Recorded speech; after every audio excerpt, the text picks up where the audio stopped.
இந்த உலகத்துல மனுஷன் எவ்வளவோ தவறுகள் செய்யறான். அதுக்கெல்லாம் என்ன காரணம்? அதை பத்தின ஆராய்ச்சி தான் இன்னைக்கு. இதுக்கு ஆராய்ச்சி என்னத்துக்கு? அது தெரிஞ்ச விஷயம் தானே அப்படின்னு நீங்க நினைக்கலாம். ஆனா அப்படி அலட்சியமா இந்த விஷயத்தை விட்டுறக்கூடாது.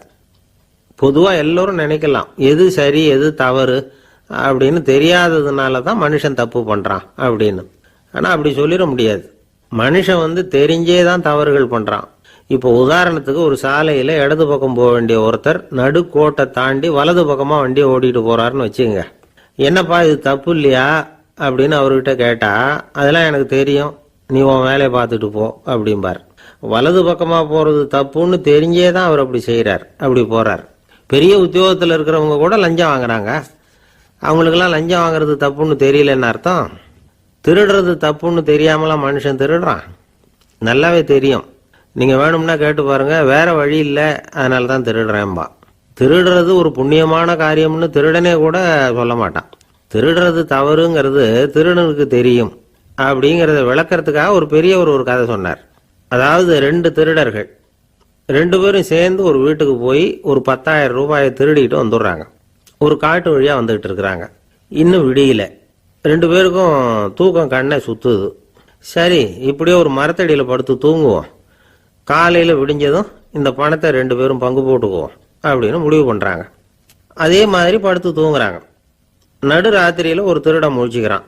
விடிகிற வரைக்கும் காத்துக்கிட்டு இருந்தா 5,000 ரூபா தான் கிடைக்கும், இப்பவே கம்பி நீட்டினா 10,000 ரூபா கிடைக்கும் அப்படின்னு யோசிச்சு பார்த்துட்டு ஒரு முடிவுக்கு வந்தான். மெதுவா அந்த 10,000த்தையும் சுருட்டிக்கிட்டு அடுத்தவனுக்கு தெரியாம ஓடி போயிட்டான். விடியுது. அடுத்தவன் எழுந்திரிச்சு பாக்குறான். பணத்தையும் காணல, பாகஸ்தனையும் காணல.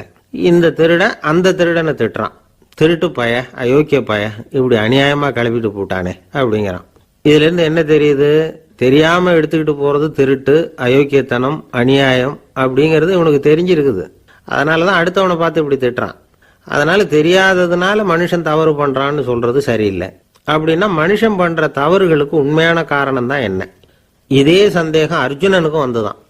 அதனாலதான் அவன் பகவானை பார்த்து கேட்கறான். மனுஷன் தன் விருப்பத்துக்கு விரோதமா ஏதோ ஒரு சக்தியினால பலாத்காரமா இழுக்கப்பட்டது மாதிரி பாவம் பண்றானே, அந்த சக்தி என்ன அப்படின்னு கேட்கறான். இதுக்கு பகவான் பதில் சொல்றார். காமமும் குரோதமும் தான் அந்த சக்திகள், அதாவது ஆசையும் சினமும். இது 2ம் உன்னுடைய எதிரிகள் அப்படிங்கறத புரிஞ்சுக்கோ அப்படிங்கிறார். இன்னமும் நுணுக்கமா பார்த்தா காமத்தினுடைய மறு உருவங்கள் தான் குரோதமும் லோபமும். ஆசை நிறைவேறலன்னா குரோதம், அதாவது கோபம். ஆசை நிறைவேறிட்டதுன்னா லோபம், அதாவது பேராசை. பாவத்தை கண்ட்ரோல் பண்ணணும்னா அதுக்கு மெயின் சுவிட்ச் எது அப்படிங்கிறது இப்பதான் தெரியுது. அதுக்கு மனுஷன் தெரிஞ்சே தான் தவறு பண்றான் அப்படின்னு பேசிக்கிட்டோமே. அதுக்கு ஒரு உதாரணம். ஒரு ஆளு ஹோட்டல்ல சாப்பிட போனான். சாப்பிட்டு முடிச்சான். எழுந்திரிச்சு முதலாளி கிட்ட பில்லை கொடுத்தான். காசை கொடுக்கல. முதலாளி பணம் கொடுன்னு கேட்டார். இவன் என்கிட்ட பணம் இல்லைன்னா. முதலாளி கொஞ்சம் கூட அலட்டிக்கல. உள்ள இருந்து ஒரு ஆளை கூப்பிட்டார். இவனை கூப்பிட்டுட்டு போய் இட்லி மாவு ஆட்ட சொல்லுனார். இவனும் கவலைப்படாம உள்ள போயிட்டான்.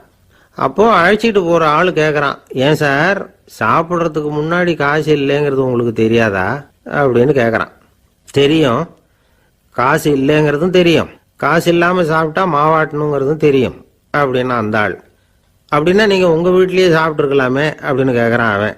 அதுக்கு இவர் சொல்றாரு, அது எப்படி? அங்க சாப்பிட்டாலும் நான் இதே வேலையை தானே செய்ய வேண்டியிருக்கும் அப்படின்னாராம்.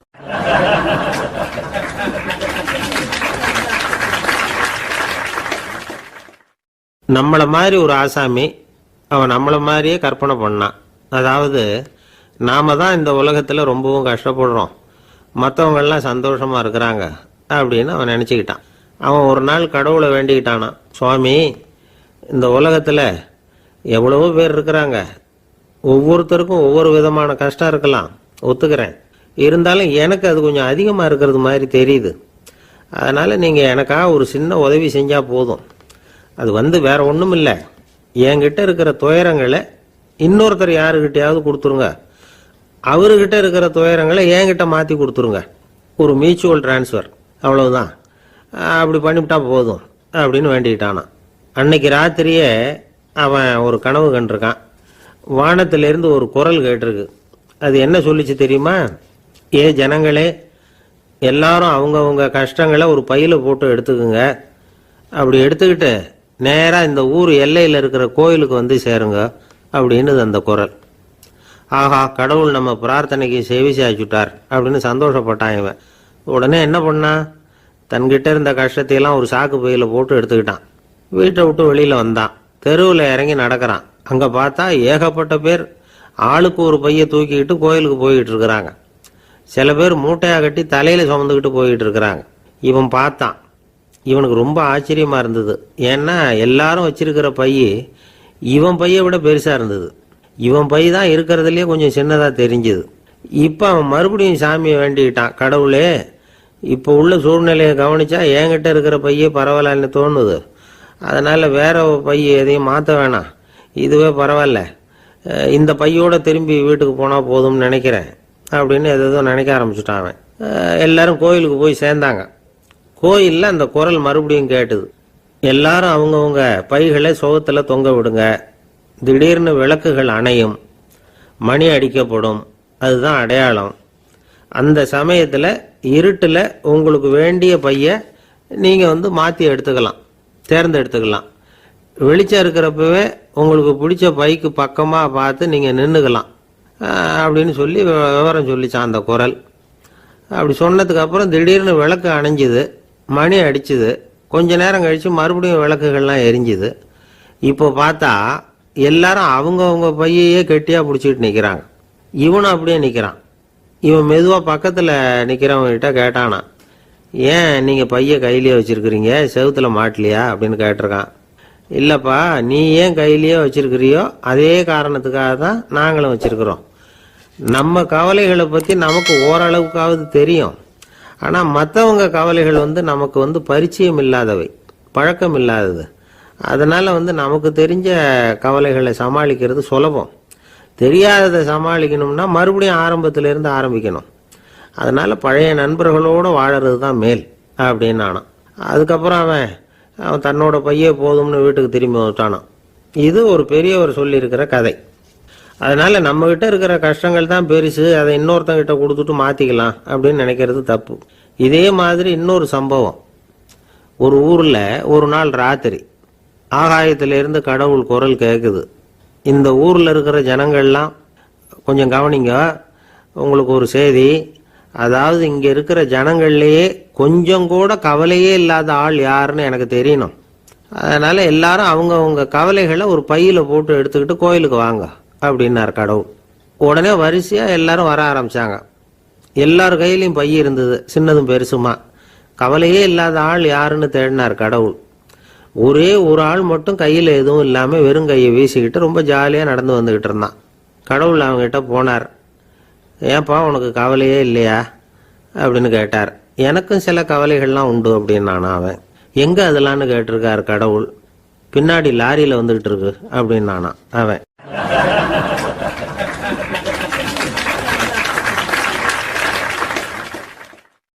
சங்கீத வித்வான்களில் பல வகை உண்டு.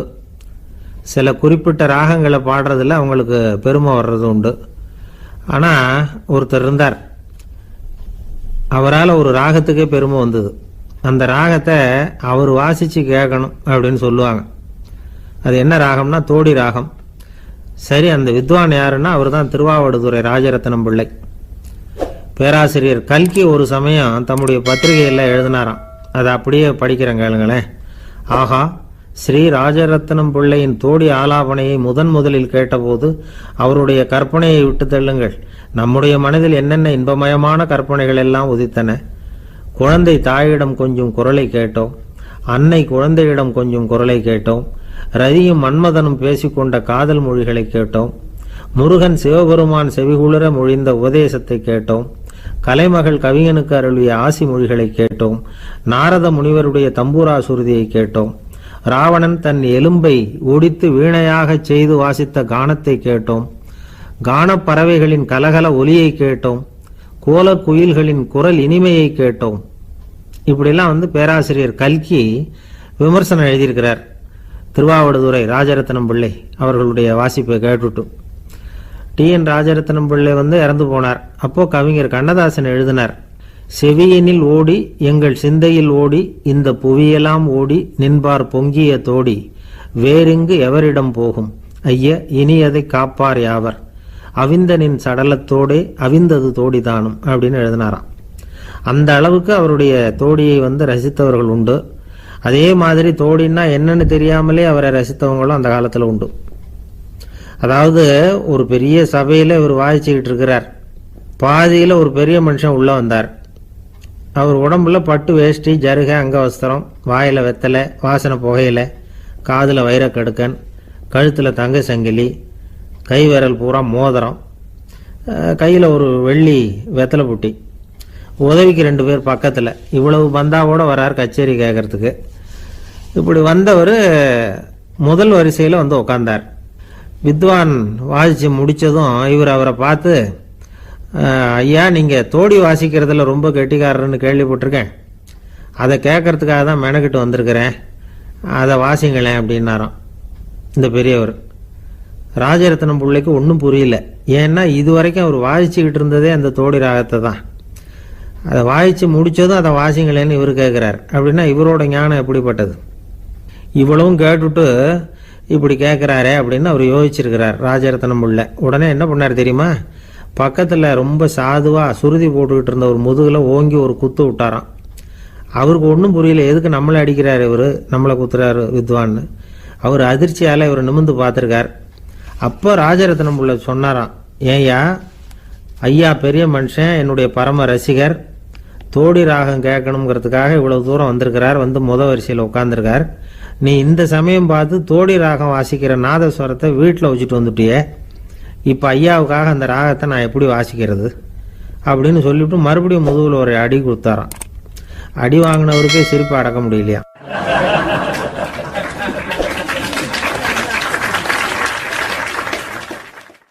ஒரு மனுஷனை பார்த்து என்கிட்ட வாலாட்டாதே அப்படின்னு சொன்னா அவன் நம்மகிட்ட ஏதோ வம்புக்கு வர்றான்னு அர்த்தம். ஒரு நாயை பார்த்து யாரும் என்கிட்ட வாலாட்டாதே அப்படின்னு சொல்றது இல்லை.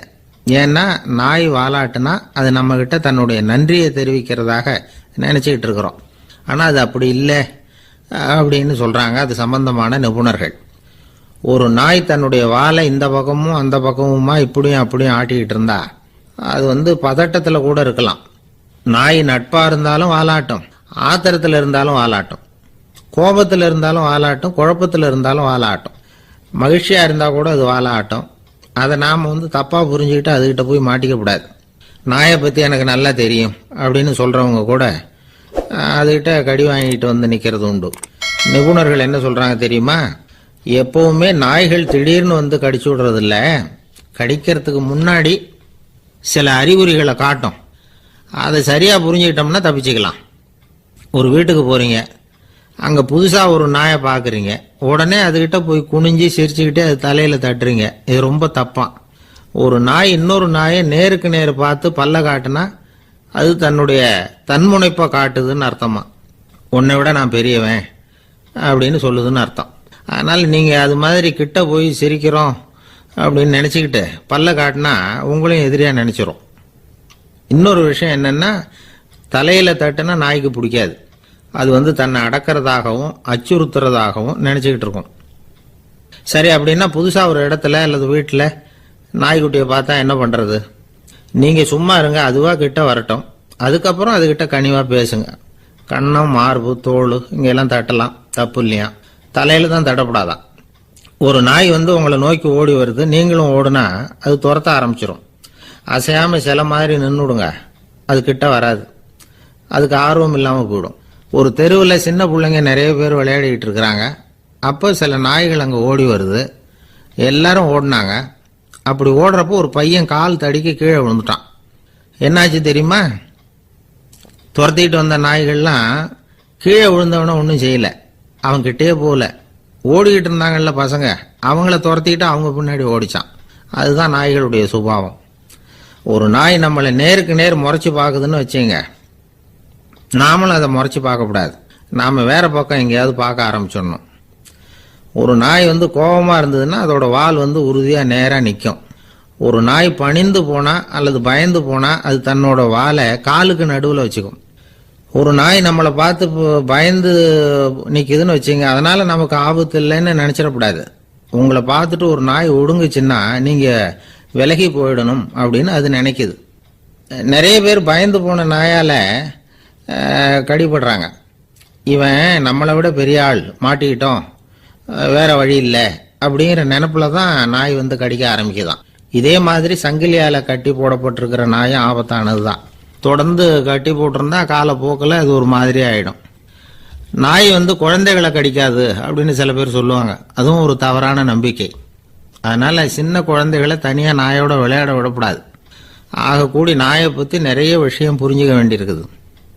ஒருத்தர் தன்னுடைய நண்பர் வீட்டுக்கு போயிருந்தார். அவசியம் எங்கள் வீட்டில் சாப்பிட்டுட்டு தான் போகணும் அப்படின்னு ரொம்ப அன்பாக சொல்லிவிட்டார். அதை மீற முடியல இவரால். சரின்னு உட்காந்துட்டார். சாப்பாடு போட்டாங்க. சாப்பிட ஆரம்பிச்சார். அவங்க வீட்டில் கட்டி போட்டிருந்த நாய்க்குட்டி இவர் சாப்பிட்றத முறைச்சி பார்த்தது. ஏன் இப்படி என்ன இது முறைச்சி பார்க்குது உங்கள் வீட்டு நாய்க்குட்டி அப்படின்னு அவர் கேட்டார். அப்போ அவங்க சொன்னாங்களாம், அதுகிட்ட ஒரு கெட்ட பழக்கம்ங்க, தன்னோட தட்டில் யார் சாப்பிட்டாலும் அது அப்படிதான் முறைச்சி பார்க்கும் அப்படின்னாராம் அவர்.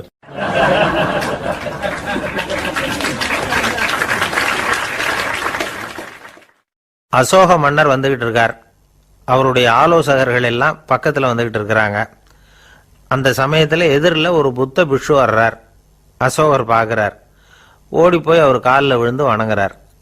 அசோக மன்னரின் தலை அந்த புத்த துறவியின் பாதத்தில் பட்டுக்கிட்டு இருக்கு. பக்கத்தில் நின்றுகிட்டு இருந்த அமைச்சருக்கு இது ரொம்ப சங்கடமாக போச்சு. ரொம்ப வருத்தப்பட்டார். நம்ம அசோக சக்கரவர்த்தி எப்பேற்பட்டவர், அவரோட தலை ஒரு சன்னியாசியின் பாதத்தில் படுறதா அப்படின்னு நினைச்சு ரொம்ப கவலைப்பட்டார். அரண்மனைக்கு திரும்பினதும் அமைச்சர் மெதுவாக ஆரம்பிச்சார். அரசே, எனக்கு ரொம்ப வருத்தமாக இருக்குது அப்படின்னார். எதுக்குன்னார் மன்னர். அசோக சக்கரவர்த்தியின் தலை, அதாவது அந்த சிரம், ரொம்ப மதிப்புமிக்க ஒன்று. அது வந்து ஒரு சன்னியாசியின் காலில் படலாமா அப்படின்னார்.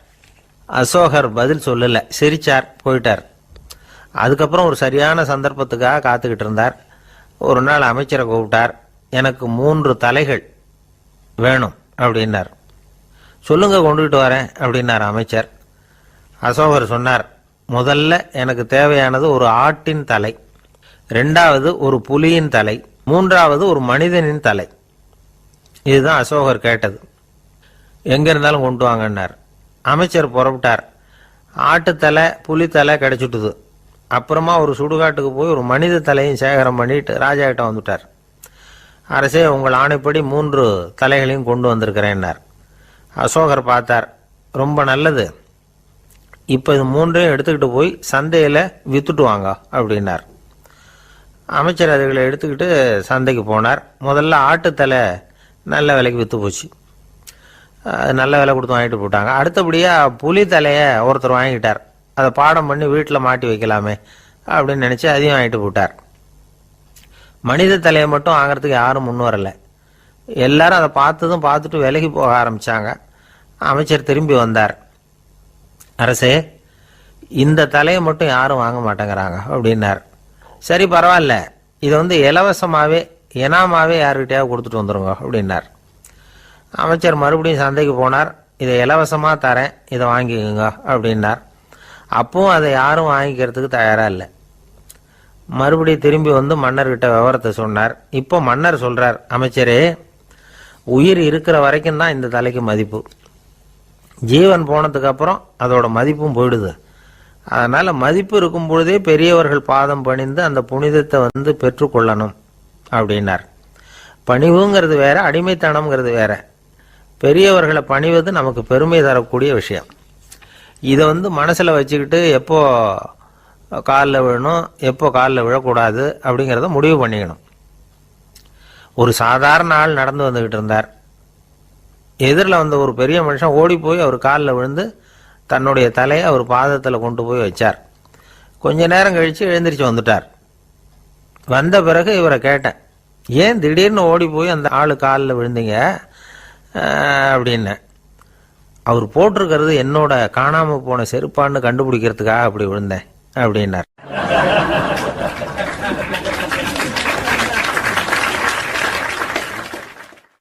இன்பம் துன்பம் இது ரெண்டும் சேர்ந்தது தான் வாழ்க்கை.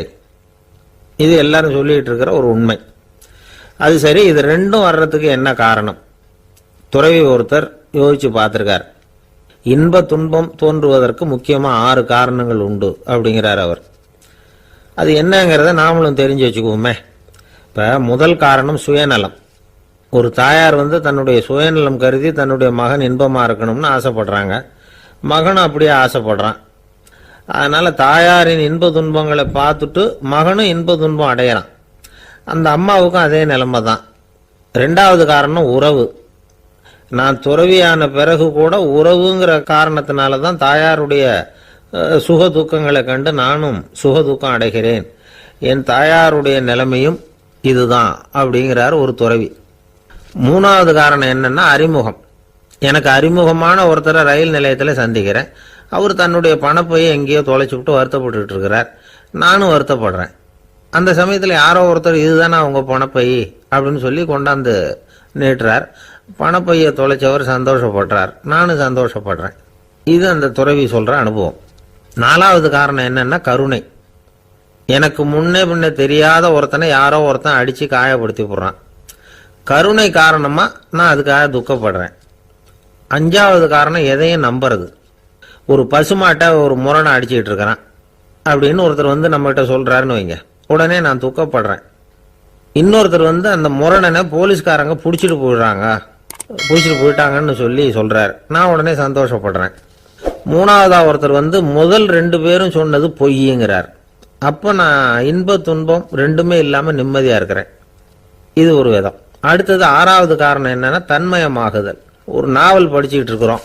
அதுல வர்ற பாத்திரங்களோட நாம ஒன்றி போயிடுறோம். அதுல வர்ற பாத்திரங்கள் சிரிச்சுதுன்னா நாமளும் சிரிக்கிறோம், அது அழுதுன்னா நாமளும் அழறோம். அதெல்லாம் அந்த துறவி சொல்ற அனுபவ உண்மைகள். இன்ப துன்பம் இது ரெண்டும் தோன்றுவதற்கு சுயநலம், உறவு, அறிமுகம், கருணை, எதையும் நம்புறது, தன்மயமாகிறது, இது எல்லாம் தான் முக்கிய காரணம் அப்படின்னு அவர் சொல்றார். ஆக கூடி ஒட்டு மொத்தமா யோசனை பண்ணி பார்த்தா பிற பொருள்கள் மீது பற்றுதல் காரணமா தான் நாம இன்ப துன்பம் அடையிறோம் அப்படிங்கிறத புரிஞ்சுக்க முடியுது. மனுஷன் இன்ப துன்பம் அடையறதுக்கு 7வது காரணம் கூட ஒன்று உண்டு அப்படின்னு சொல்லிட்டே வந்தார் ஒருத்தர். அது என்ன அப்படின்னு கேட்டோம். அதுதான் சார் இந்த நீங்க சொல்லிட்டு வர்ற இன்று ஒரு தகவல்னார். எப்படி சொல்றீங்கன்னு கேட்டோம். இன்று ஒரு தகவல் கேட்க ஆரம்பிக்கிறப்போ மனசுல இன்பம், ஆரம்பிச்ச உடனே இது ஏற்கனவே கேட்ட சமாச்சாரமாச்சே அப்படின்னு நினைக்கிறப்போ துன்பம் அப்படின்னு அதுக்கு ஒரு விளக்கம் கொடுத்தார் அவர்.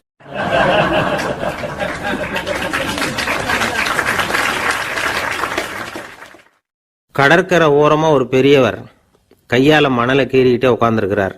என்னத்தையும் தேடிட்டு இருக்கிறது மாதிரி தெரிஞ்சுது. மெதுவா கிட்டத்துல போய் என்னத்தை தேடிட்டு இருக்கிறீங்க அப்படின்னு கேட்டோம். அவரு சாவகாசமா நிமிந்து பார்த்து நிம்மதியை தேடிட்டு இருக்கிறேன்னார். நாங்க ஒரு மாதிரி ஆயிட்டோம். இருந்தாலும் சமாளிச்சுக்கிட்டு, சார் மணல்ல கிழிஞ்சல் தான் கிடைக்கும், நிம்மதி கிடைக்காது அப்படின்னோம். சரி, இன்னைக்கு வசமா நம்ம கிட்ட ஒரு ஆள் மாட்டிக்கிட்டார் அப்படின்னு நினைச்சு அவர் பக்கமா போய் உட்காந்துக்கிட்டு கதை சொல்ல ஆரம்பிச்சிட்டோம். ஒரு பெரிய மன்னர் இருந்தார். அவருக்கு எல்லா வசதியும் இருந்தது. இருந்தாலும் ஒரே ஒரு குறை. அது என்னன்னா நிம்மதி இல்லைங்கிற குறை. அரண்மனையில தினமும் கலை நிகழ்ச்சி, நாட்டியம் எல்லாம் நடந்துகிட்டு தான் இருந்தது. இருந்தாலும் நிம்மதி இல்லை. சரி, நிம்மதி எங்க கிடைக்கும் அப்படின்னு தேட ஆரம்பிச்சார். உடனே அதுக்கான முயற்சிகள்ல தீவிரமா இறங்கினார். நாட்டில் உள்ள தத்துவ மேதைகளை எல்லாம் கூப்பிட்டுட்டு வர சொன்னார். எல்லாரும் சேர்ந்தாங்க. அவங்கள பார்த்து நிம்மதி எங்க இருக்குது அப்படின்னு விசாரிச்சார். அவங்களுக்கு அது தெரிஞ்சா ஏன் இப்படி ராஜா முன்னாடி நின்றுட்டு இருக்க போறாங்க? ராஜாவோட கேள்விக்கு ஒவ்வொருத்தரும் ஒவ்வொரு மாதிரி விளக்கம் கொடுக்க ஆரம்பிச்சிட்டாங்க. எந்த பதிலும் ராஜாவுக்கு திருப்தி அளிக்கக்கூடிய அளவுக்கு இல்லை. சரி, போயிட்டு வாங்கன்னு சொல்லி அவங்களெல்லாம் அனுப்பி வச்சுட்டார். ஒரு நாள் அவர் மாளிகையில உப்பருகையில நின்றுட்டு இருக்கிறார். அந்த சமயத்துல தெருவில் ஒரு பிச்சைக்காரன் ரொம்ப உல்லாசமா பாட்டு பாடிக்கிட்டே போய்கிட்டு இருக்கிறான். குரல்ல ஒரு சந்தோஷம், நடையில ஒரு மிடுக்கு. அவங்ககிட்ட கொஞ்சம் கூட கவலை இருக்கிறதா தெரியல. உடனே ராஜா இதை பார்த்தார். ஏவலாளிகளை கைதட்டி கூப்பிட்டார். உடனே ஓடி போய் அந்த பிச்சைக்காரனை இங்க அழைச்சிட்டு வாங்கன்னு உத்தரவு போட்டார். இவங்க உடனே ஓடி போய் அவனை கூப்பிட்டாங்க. அரண்மனைக்கு வாழ்ந்தாங்க. அவன் வரல. அரண்மனைக்குள்ள அடி எடுத்து வைக்க மாட்டேன்னு சொல்லிவிட்டான். ராஜா கிட்ட விஷயத்தை சொன்னாங்க. அவருக்கு ரொம்ப ஆச்சரியம், இப்படி ஒரு ஆள் இருக்கிறானா அப்படின்னு. சரி, அவன் என்னதான் சொல்றான் அப்படின்னு விசாரிச்சார். இவங்க மறுபடியும் தெருவுக்கு போய் கேட்டாங்க. என்னை பார்க்கணும்னா ராஜா விருப்பப்பட்டாருன்னா அவரை வேணும்னா இங்கே வர சொல்லுங்க அப்படின்னு சொல்லிவிட்டான். அதை ராஜா கிட்ட சொன்னாங்க. அவருக்கு கோபம் வரல. இவ்வளவு சுதந்திர உணர்வோடு இருக்கிறவன் சாதாரண ஆளா இருக்க முடியாது அப்படின்னு நினைச்சார். உடனே கிடுகிடுன்னு இறங்கி தெருவுக்கு வந்தார். பிச்சைக்காரங்கிட்ட போனார். நீ கவலைப்படாம சந்தோஷமா பாடிக்கிட்டு போறியே, அது எப்படி முடியுது உன்னால அப்படின்னு கேட்டார். ஏன் அப்படி கேட்குறீங்கன்னு அவன், அதுக்கு இல்லை, எனக்கு அரண்மனையில் எவ்வளவோ சுகபோகங்கள்லாம் இருக்கு, இருந்தாலும் நிம்மதி இல்லை. இது ஏன்னு எனக்கு தெரியல. இந்த தேசத்தில் உள்ள அறிஞர்களை எல்லாம் கூப்பிட்டு கேட்டு பார்த்துட்டேன், அவங்களுக்கும் தெரியல. உன்னை கேட்டால் தெரியும்னு நினைச்சேன், அதனால தான் சந்திக்கிறதுக்கு ஆசைப்பட்டேன். ஆனால் நீ வரமாட்டேன்னு விட்டியே அப்படின்னார். பிச்சைக்காரன் கடகடன்னு சிரிக்க ஆரம்பிச்சுட்டான். மகிழ்ச்சிக்கும் உங்களுக்கும் தடையா இருக்கிறது இந்த மாளிகை தான். இதை விட்டுட்டு வெளியில வந்துட்டா நிம்மதி தேடிட்டு வந்துடும்னா. நான் அரசன், எனக்குன்னு கடமைகள் இருக்கு, அதையெல்லாம் விட்டுட்டு எப்படி வர முடியும்னார் ராஜா. ரெண்டும் ஒரே நேரத்தில் கிடைக்கணுங்கிறது முடியாத காரியம். உங்க சுகபோகத்துக்கு விலையாதான் உங்க நிம்மதியை கொடுத்துக்கிட்டு இருக்கிறீங்க. என்ன பாருங்க, என்கிட்ட எதுவும் இல்லை, அதனால எதுவும் போயிடுமோங்கிற பயமும் இல்லை, நிம்மதியா இருக்கிறேன் அப்படின்னா அவன். ராஜா உடனே சந்தோஷப்பட்டு தன்னுடைய மேலங்கியை எடுத்து அவனுக்கு பரிசா கொடுத்தாரான். அவன் சிரிச்சுக்கிட்டே அதை வாங்க மாட்டேன்னு விட்டானான். இதை நீங்க எனக்கு கொடுக்கறதுனால எந்த பயனும் இல்லை, அதே நேரத்தில் அதை வாங்கிக்கிட்டேன்னா அடுத்த வினாடியிலிருந்து அதை எப்படி காப்பாத்துறதுங்கிற கவலை எனக்கு வந்து சேர்ந்துடும், அப்புறம் தூக்கம் வராது, நிம்மதி போயிடும் அப்படின்னானா. சொல்லிவிட்டு அவன் பாட்டுக்கு சந்தோஷமா பாடிக்கிட்டே போயிட்டான். நிம்மதி எங்க இருக்குங்கிறதையும் ராஜா தெரிஞ்சுக்கிட்டார். அந்த இடத்துக்கு தன்னால போக முடியாதுங்கிறதையும் அவர் புரிஞ்சுக்கிட்டார். இப்படி இந்த கதையை அந்த கடற்கரையில மணலை கீறிக்கிட்டே உட்காந்துருந்தார அந்த பெரியவர்கிட்ட சொல்லி முடிச்சோம். அவர் முகத்துல ஒரு தெளிவு தெரிஞ்சது. எங்களை நிமிர்ந்து பார்த்தார். ரொம்ப நன்றிங்க, இப்ப எனக்கு தெரிஞ்சு போச்சு, நிம்மதி வேணும்னா அதுக்கு என்ன பண்ணணும்னு இப்ப நல்லா புரிஞ்சுக்கிட்டேன் அப்படின்னார். என்ன புரிஞ்சுக்கிட்டீங்கன்னு கேட்டோம். இனிமே இந்த பக்கம் வந்தா உங்க கண்ணுல படாத இடமா பார்த்து உட்காரணும்னு புரிஞ்சுக்கிட்டேன் அப்படின்னார்.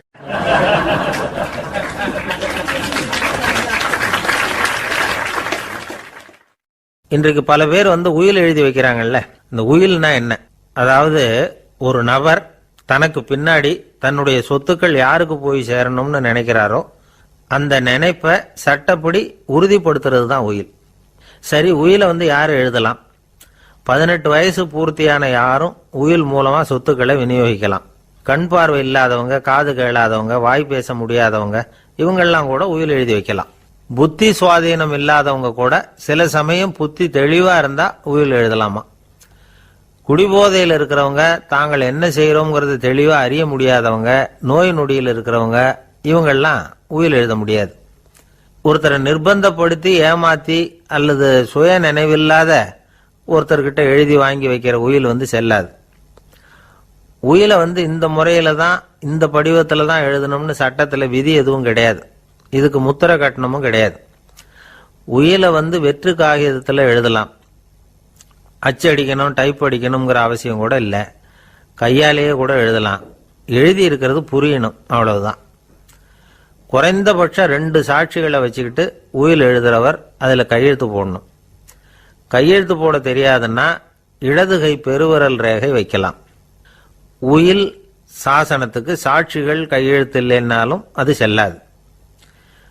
அப்புறம் பிரிவிலேஜ்டு வில் அப்படின்னு இருக்கு, அதுக்கு மட்டும் சாட்சிகள் தேவையில்லை. அது என்னன்னா, இந்த விமானப்படை, கப்பல் படை அல்லது யுத்தத்தில் பணிபுரியும் நபர்கள் அவங்கெல்லாம் இருக்கிறாங்க இல்லையா, அப்படிப்பட்டவங்க எழுதுற உயில் அது. அதுக்கு சில விசேஷ சலுகைகள் உண்டு.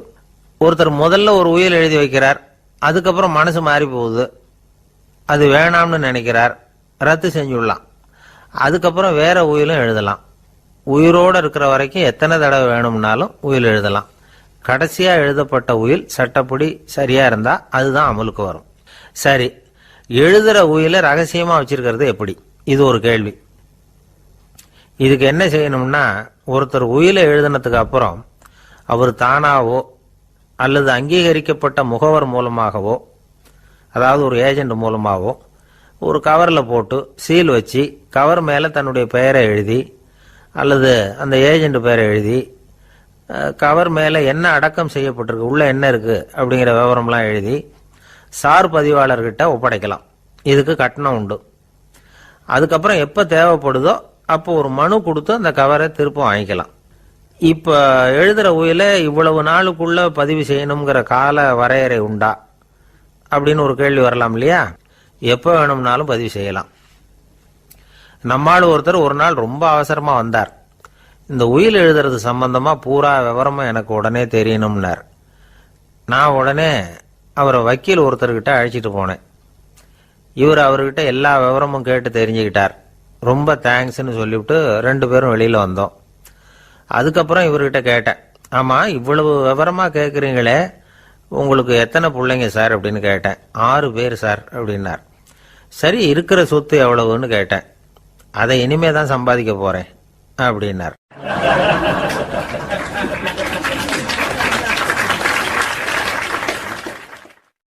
வயிறு பசிக்குதேங்கிறது சிலரோட கவலை, வயிறு பசிக்க மாட்டேங்குதே அப்படிங்கிறது சில பேரோட கவலை. 2 விதமான கவலைக்கும் வயிறு தான் காரணமாக இருக்குது. வயிறு பசிச்சதுன்னா அது இயற்கை, வயிறு பசிக்கலைன்னா அது வியாதி. ஆனால் பசியையும் நாம் பசிப்பிணி அப்படின்னு தான் சொல்லுவோம். என்ன காரணம்? வியாதியை போக்க வேண்டியது எவ்வளவு முக்கியமோ அதை விட முக்கியம் பசியை போக்க வேண்டியது. ஒரு சமுதாயத்தில் பசிப்பிணியே இருக்கக்கூடாது, அதுதான் நல்ல சமுதாயம். பசியை போக்கணும்னா சாப்பாடு போடணும், பசியின்மையை போக்கணும்னா வைத்தியம்தான் பண்ணணும். இது சம்பந்தமாக எவ்வளவோ ஆராய்ச்சிகள் நடக்குது, நிறைய மருந்து கண்டுபிடிச்சிருக்கிறாங்க. நம்ம உடம்புல பசியை தூண்டக்கூடிய பகுதி எது, இதை முதல்ல தெரிஞ்சுக்கணும் இல்லையா? நாம் சாப்பிட்ற ஆகாரம் செரிக்கிறதுக்கு எது காரணம் தெரியுமா? நம்ம மூளையோட பின்பகுதி தான் அதுக்கு காரணமாக இருக்குதாம். மூளையின் பின்பகுதியில் நரம்பு செல்களால் ஆன 2 வகையான ஆரக்சின்கள் தான் பசியை உண்டாக்குது அப்படின்னு கண்டுபிடிச்சிருக்கிறாங்க. 2 ஆய்வாளர்கள் இதை கண்டுபிடிச்சிருக்காங்க. அவங்க 2 பேரும் டெக்சாஸ் பல்கலைக்கழகத்தில் ஹார்வர்டு ஹக்ஸ் மருத்துவ கல்வி நிலையத்தில் பணிபுரிகிறவங்களாம்.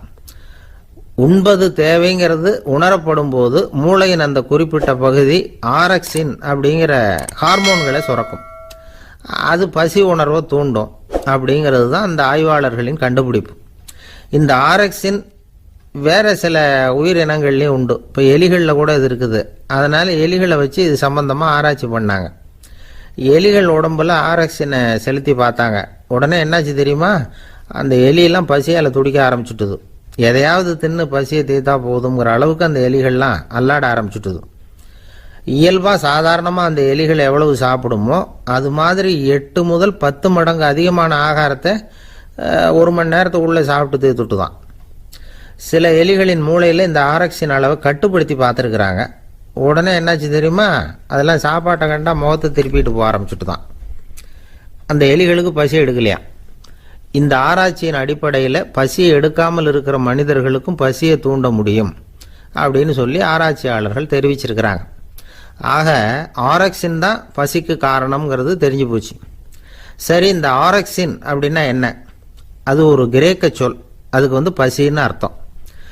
நம்ம ஆளுங்களுக்கெல்லாம் பசியை தூண்டுறதுக்கு மருந்து தேவையில்லை, பசியை குறைக்கிறதுக்கு தான் மருந்து தேவை. ஒரு அம்மா டாக்டரை தேடி வந்தாங்களாம். டாக்டர், எங்கள் வீட்டுக்காரருக்கு திடீர்னு அகோர பசி, நிறைய சமைச்சு போடுறேன், அவ்வளவையும் சாப்பிட்டுட்டு கீழே கிடக்கிற குப்பை கூலங்களையும் எடுத்து சாப்பிட ஆரம்பிச்சுடுறார், இது என்னன்னு கவனித்து பாருங்க அப்படின்னாங்களாம். எவ்வளவு நாளாக அப்படி இருக்குதுன்னு கேட்டிருக்காரு டாக்டர். 1 வாரமாக அப்படி இருக்குதுன்னாங்களாம். இவ்வளவு நாளாக ஏன் சும்மா இருந்தீங்க, ஆரம்பத்திலே இங்கே அழைச்சிட்டு வர வேண்டியது தானே அப்படின்னாரான் டாக்டர். அது ஒன்றும் இல்லை டாக்டர், வீடு பூரா சுத்தமாகட்டுமேன்னு பார்த்துக்கிட்டு இருந்தேன் அப்படின்னாங்களாம் அந்த அம்மா.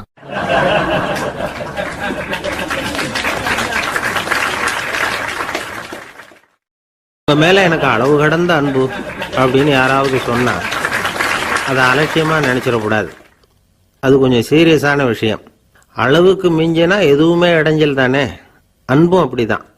அன்பு அதிகமா இருந்தா அது எப்படி கெடுதல் பண்ணும் அப்படிங்கிற சந்தேகம் உங்களுக்கு வரலாம். தசரதன் கதை என்னாச்சு?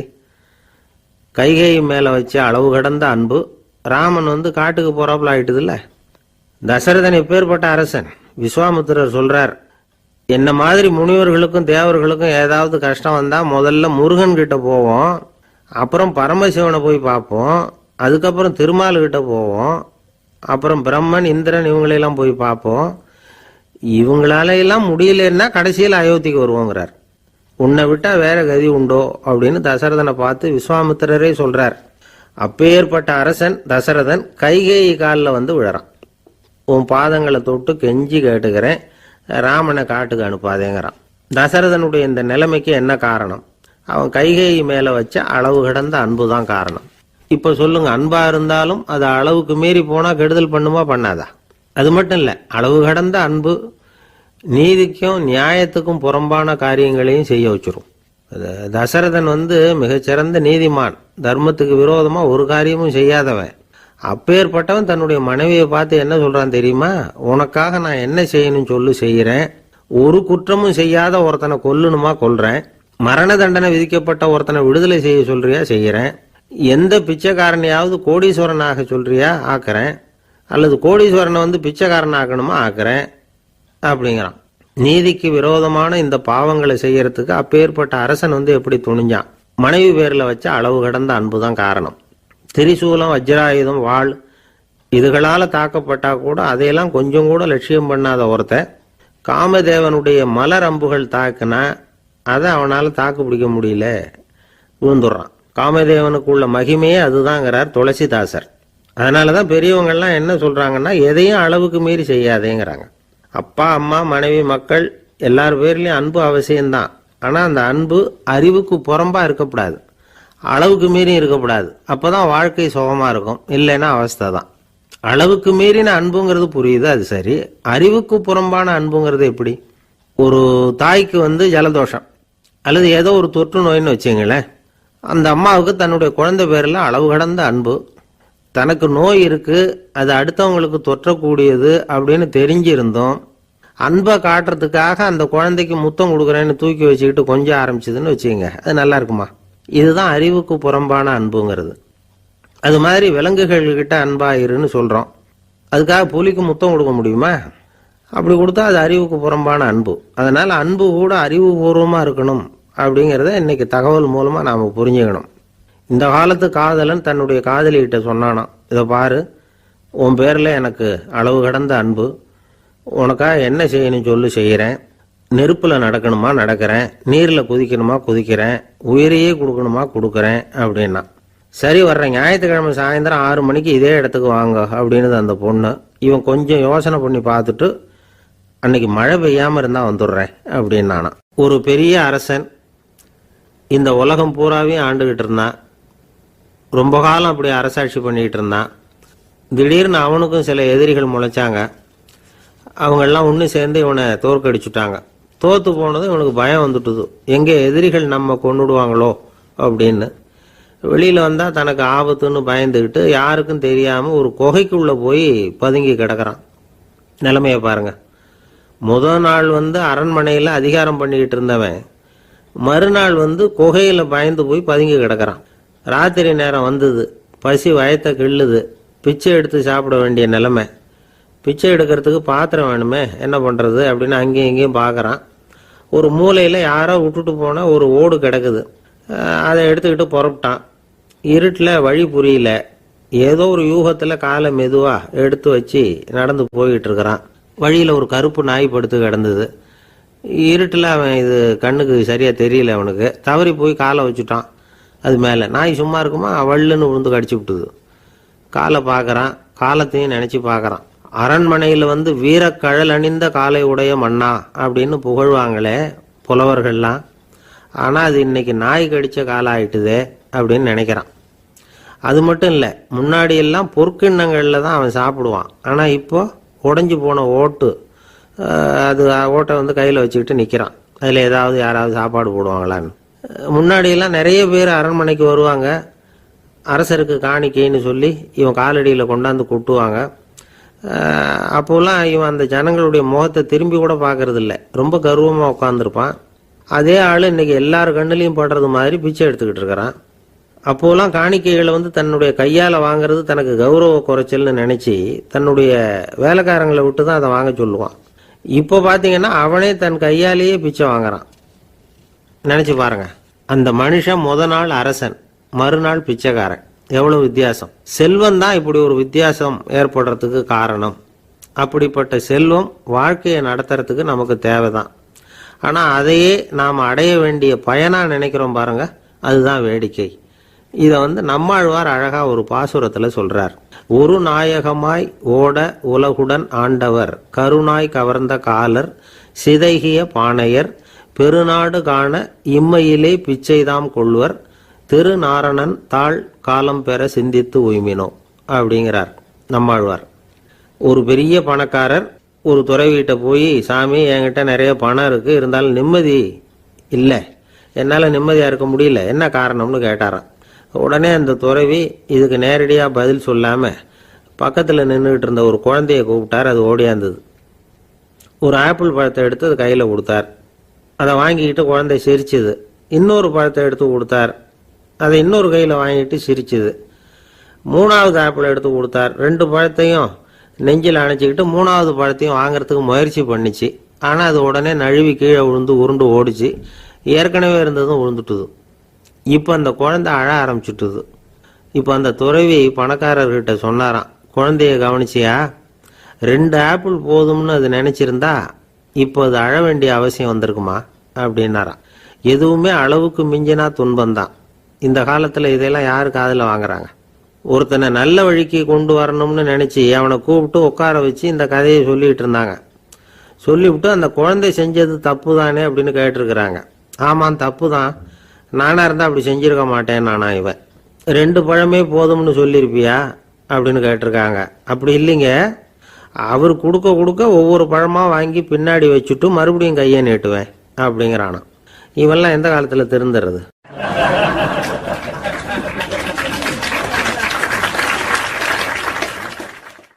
ஒரு பெரிய தத்துவ சிந்தனையாளர் இருந்தார், சுவாங்சு அப்படின்னு பேர். அவருடைய மனைவி ஒரு நாள் திடீர்னு காலமாயிட்டாங்க. ஐயோ பாவம், அவர் ரொம்ப வருத்தப்படுவார், போய் ஆறுதலாக 4 வார்த்தை பேசிவிட்டு வரலாம் அப்படின்னு நினச்சிக்கிட்டு நிறைய பேர் அவரை தேடிட்டு வந்தாங்களாம். வந்தவங்களுக்கு ஆச்சரியம், ஏன்னா இவர் வருத்தப்பட்டுக்கிட்டு இருப்பார் அப்படின்னு தானே எதிர்பார்த்தாங்க. அப்படி இல்லை, தாளம் போட்டுக்கிட்டு உட்காந்துருக்கிறார். தாளத்துக்கு தகுந்த மாதிரி பாட்டு வேற பாடிக்கிட்டு இருக்கிறார். என்ன மனுஷன் அவர், கொஞ்சம் கூட கவலை இல்லாமல் இப்படி இருக்கிறாரு அப்படின்னு நினைச்சாங்க. ஒருத்தர் துணிஞ்சு அவர்கிட்ட கேட்டுவிட்டார், என்னங்க இது இப்படி அப்படின்னு. அதுக்கு அவர் என்ன சொன்னார் தெரியுமா? இதை பாருங்க, என்னுடைய மனைவி பிறக்கிறதுக்கு முன்னாடி அவளுக்கு உயிரும் கிடையாது, உடலும் கிடையாது. அதுக்கு பிறகுதான் உயிர் வந்தது, உடல் வந்தது, அந்த உருவம் வந்தது. இப்போ என்ன ஆச்சு? அந்த உருவமும் உயிரும் போயிட்டுது, அவ்வளவுதானே. வந்தது போயிட்டுது. இளவேனில் காலம், இலையுதிர் காலம், பனிக்காலம், இப்படி பருவங்கள் மாறி மாறி வருது இல்லையா? அது மாதிரி பிறப்பும் இறப்பும் மாறி மாறி வருது. இது இயற்கை. இதுக்காக அழுதா அது எப்படி அப்படின்னாராம். ஞான தெளிவு அடைஞ்சவங்களுக்கு எல்லாமே சுகம்தான். திருவள்ளுவரும் அதைத்தான் சொல்றார், உறங்குவது போலும் சாக்காடு, உறங்கி விழிப்பது போலும் பிறப்பு. தூங்குறதுக்கெல்லாம் நாம் வருத்தப்பட்டுக்கிட்ட இருக்கிறோமா? இன்னைக்கு தூங்க வேண்டியிருக்குதே, இன்னும் கொஞ்சம் நேரத்தில் நான் தூங்க வேண்டியிருக்கு அப்படின்னு சொல்லி யாராவது அழுதுகிட்டு இருப்பாங்களா? அதனால் இந்த உலக வாழ்க்கையினுடைய இயல்பை யதார்த்தத்தை நாம் தெளிவாக புரிஞ்சுக்கணும். அப்படி புரிஞ்சுக்கிட்டா நாம் கவலை இல்லாமல் வாழ முடியும். ஒரு வயசான தாத்தா பாட்டி 60 வருஷத்துக்கு முன்னாடி அவங்களுக்கு கல்யாணம் ஆச்சு. ஒன்றாவே வாழ்ந்தாங்க, ஒன்றாவே இறந்து போனாங்க. இப்போ அவங்க 2 பேரும் சொர்க்கத்துக்கு போய் சேர்ந்தாங்க. அங்கே எல்லா வசதியும் இருந்தது. ஒரு பெரிய பங்களாவே இவங்களுக்கு ஒதுக்கி கொடுத்தாங்களாம். இதுக்கு எவ்வளவு வாடகைன்னு கேட்டார் தாத்தா. வாடகையெல்லாம் கிடையாது, இலவசம் அப்படின்னார் அங்கே இருந்தவர். அந்த வீட்டுக்கு பின்னாடி ஒரு பெரிய புல்வெளி இருந்தது. இதில் விளையாட ஏதாவது கட்டணம் உண்டான்னு கேட்டிருக்கார் தாத்தா. அதெல்லாம் ஒன்றும் கிடையாது, பணம்லாம் கட்ட வேண்டியதில்லை அப்படின்னார் அவர். பக்கத்தில் ஹோட்டல் மாதிரி ஒரு பெரிய கட்டடம், உள்ள சாப்பாட்டு மேஜைகள், அது மேலே விதவிதமான பலகாரங்கள்.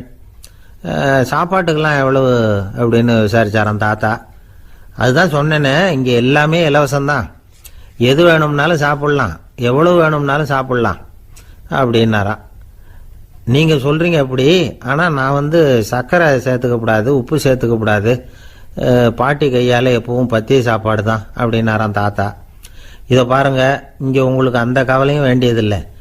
இங்கே நீங்கள் ஸ்வீட்டு சாப்பிட்லாம், காரம் சாப்பிட்லாம், உங்களுக்கு எந்த நோயும் வராது அப்படின்னாராம் அங்கே சொர்க்கத்தில் இருந்தவர். இதை கேட்ட உடனே அந்த தாத்தா பக்கத்தில் நின்ன பாட்டியை பார்த்து கத்தினாராம், அடி பாவி, எல்லாத்தையும் கெடுத்துட்டியே, நீ எனக்கு பத்திய சாப்பாடு போடாமல் கண்டதை திங்க விட்டுருந்தா 10 வருஷத்துக்கு முன்னாடியே நான் இங்கே சேர்ந்துருப்பேனே அப்படின்னாராம்.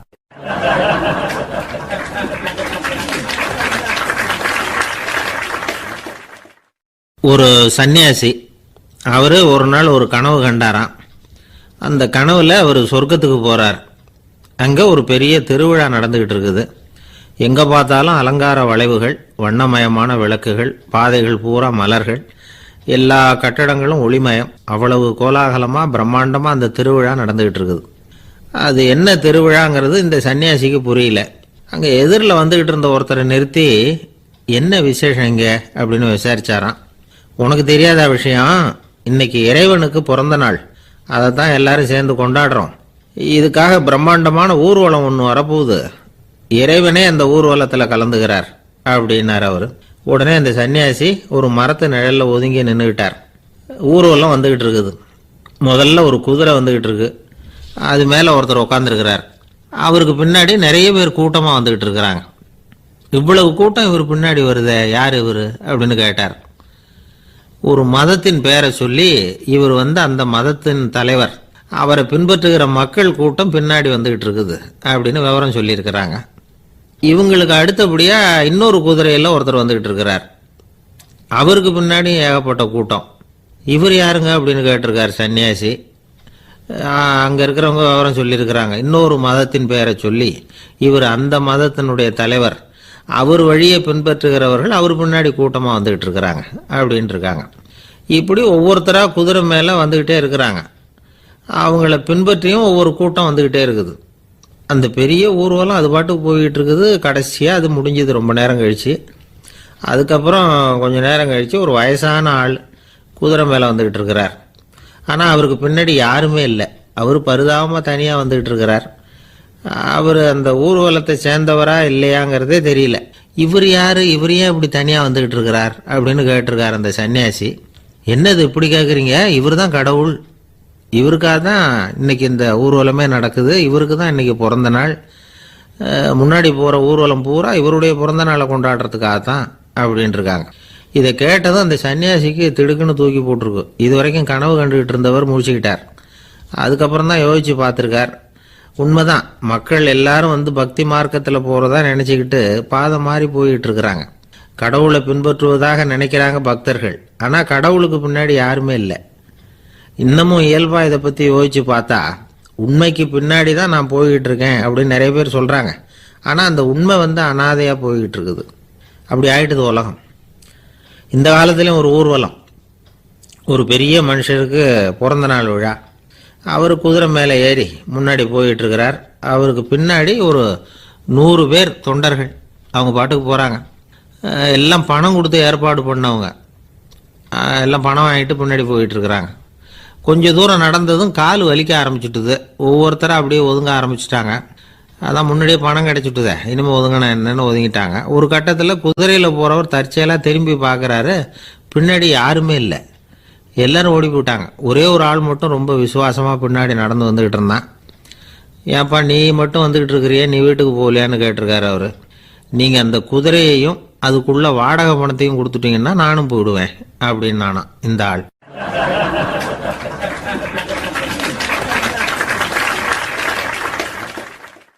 ஒரு ஊரில் ஒரு ஆள் இருந்தான். தையல் கடை வச்சுருந்தான். அவங்கிட்ட ஒருத்தன் ஒரு சட்டை துணி எடுத்து கொடுத்து தைக்க சொல்லியிருந்தான். வர்ற சனிக்கிழமை வா, வாங்கிட்டு போ அப்படின்னு அவன் சொல்லியிருந்தான். அதே மாதிரி இவன் வந்தான். அவன் தச்சு வச்சிருந்த சட்டையை கொடுத்தான். இவன் வாங்கி அங்கேயே போட்டு பார்த்தான். கை நீளம் ஒன்றுக்கு ஒன்று வித்தியாசமாக இருந்தது. வலது கை இடது பக்கத்தை விட நீளம் குறைச்சலாக இருந்தது. அவன் முணுமுணுக்க ஆரம்பிச்சுட்டான். என்ன இது இப்படி தைச்சுட்டியேன்னு.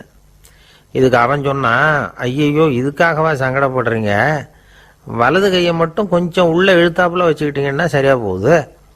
மற்றபடி அந்த சட்டையில் உள்ள கலை அம்சத்தை கவனிங்க. எவ்வளோ அற்புதமாக தைச்சிருக்கேன் பாருங்கள். ஒரு சின்ன குறைய இப்படிலாம் பொருட்படுத்த வேண்டியதில்லை.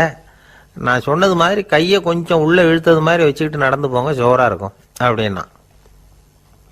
அவனும் யோசித்து பார்த்தான். சரியான யோசனையாக தான் தோணுச்சு. கொஞ்சம் முயற்சி பண்ணி வலது கையை கொஞ்சம் உள்ளே இழுத்து சட்டை சரியாக இருக்கிறது மாதிரி பண்ணிட்டான். இப்போ மறுபடியும் ஒரு பிரச்சனை. வலது கையை உள்ளே இழுத்த மாதிரி அப்படியே வச்சுக்கிட்டதும் முதுகு பக்கம் கொஞ்சம் துணி தளர்த்தியாக தொங்குறது மாதிரி தெரிஞ்சுது. என்ன இது, முதுகு பக்கம் துணி குவிஞ்சுட்டுதே, தொங்குதே அப்படின்னா மறுபடியும், அடடா இதுக்காகவா கவலைப்படுறீங்க, உடம்பு அதுக்கு தகுந்த மாதிரி கொஞ்சம் வளைச்சிக்கிட்டா சரியாக போடுது. இதுக்காக அந்த அழகான தையலை பிரித்து அதில் உள்ள கலை அம்சத்தை கெடுக்கிறதுக்கு என் மனசு இடம் தரல. எவ்வளவுக்கு தளர்த்தியாக இருக்கோ அவ்வளவுக்கு கொஞ்சம் உடம்ப வளைச்சி அப்படி குனிஞ்சது மாதிரி போங்க போதும் அப்படின்னா. அதுவும் நல்ல யோசனையாக தான் பட்டுது இவனுக்கு. சரின்னு சொல்லிவிட்டு புறப்பட்டான். தெருவில் இறங்கினான். கையை கொஞ்சம் உள்ளே இழுத்தான். உடம்ப கொஞ்சம் முன்னால் வளைச்சான். சட்டைக்கு தகுந்த மாதிரி உடம்ப பண்ணிக்கிட்டான். மெதுவாக நடந்து போகிறான். இப்போ எதிரில் இன்னொருத்தன் வரான். இவனை பார்க்குறான். இவன் போட்டிருக்கிற சட்டையை பார்க்குறான். ஆஹா அற்புதம்ங்கிறான். சும்மா சொல்லக்கூடாது, ரொம்ப நல்லா இருக்குது. நிச்சயமாக இது இந்த ஊர் மேலே தெருவில் இருக்கிற ஒருத்தன் இருக்கானே, அவன் தைச்சதாக தான் இருக்கணும் அப்படின்னா. இதை கேட்டதும் அவனுக்கு ஆச்சரியம். எப்படி அவ்வளவு கரெக்டாக கண்டுபிடிச்சிங்க அப்படின்னு கேட்டிருக்கான். இதுக்கு அந்த வழிபோக்கன்னு சொன்னானா, அவன் ரொம்ப கெட்டிக்காரன். உங்களை மாதிரி உடம்பும் கையும் வளைஞ்சு போன ஒரு ஆசாமிக்கு அவனை தவிர வேற யாராலேயும் இவ்வளவு பொருத்தமான ஒரு சட்டையை தைக்க முடியாது அப்படின்னானா. பாருங்க, அவனுக்காக இவன் அனுசரிக்க போய் இவனோட நிலைமை எப்படி ஆயிட்டுது பாருங்க. இதே மாதிரி தான் சில சடங்குகளும் சம்பிரதாயங்களும் நம்மளை கோமாளி ஆக்கி விட்டுரும். எதுவாக இருந்தாலும் அதில் அறிவுபூர்வமான அணுகுமுறை அவசியம். ஒரு நர்ஸ் அவசரமாக ஓடி டாக்டர்கிட்ட சொல்லிச்சான், டாக்டர் ஒரு தப்பு நடந்து போச்சு, 10ஆம் நம்பர் பெட்டில் இருக்கிற பேஷண்ட்டுக்கு காலில் ஆப்ரேஷன் பண்ணுறதுக்கு பதிலாக கையில் ஆப்ரேஷன் பண்ணி விட்டீங்க. கை ஆப்ரேஷன் பண்ணிக்க வேண்டிய ஆள் 7ஆம் நம்பர் பெட்டில் இருக்கார் அப்படின்னு தான். அதுக்கு இவர் பதட்டப்படாமல் சொன்னாராம், பரவாயில்ல, இவரை தூக்கி 7ஆம் நம்பர் பெட்டில் போட்டுரு அப்படின்னாராம்.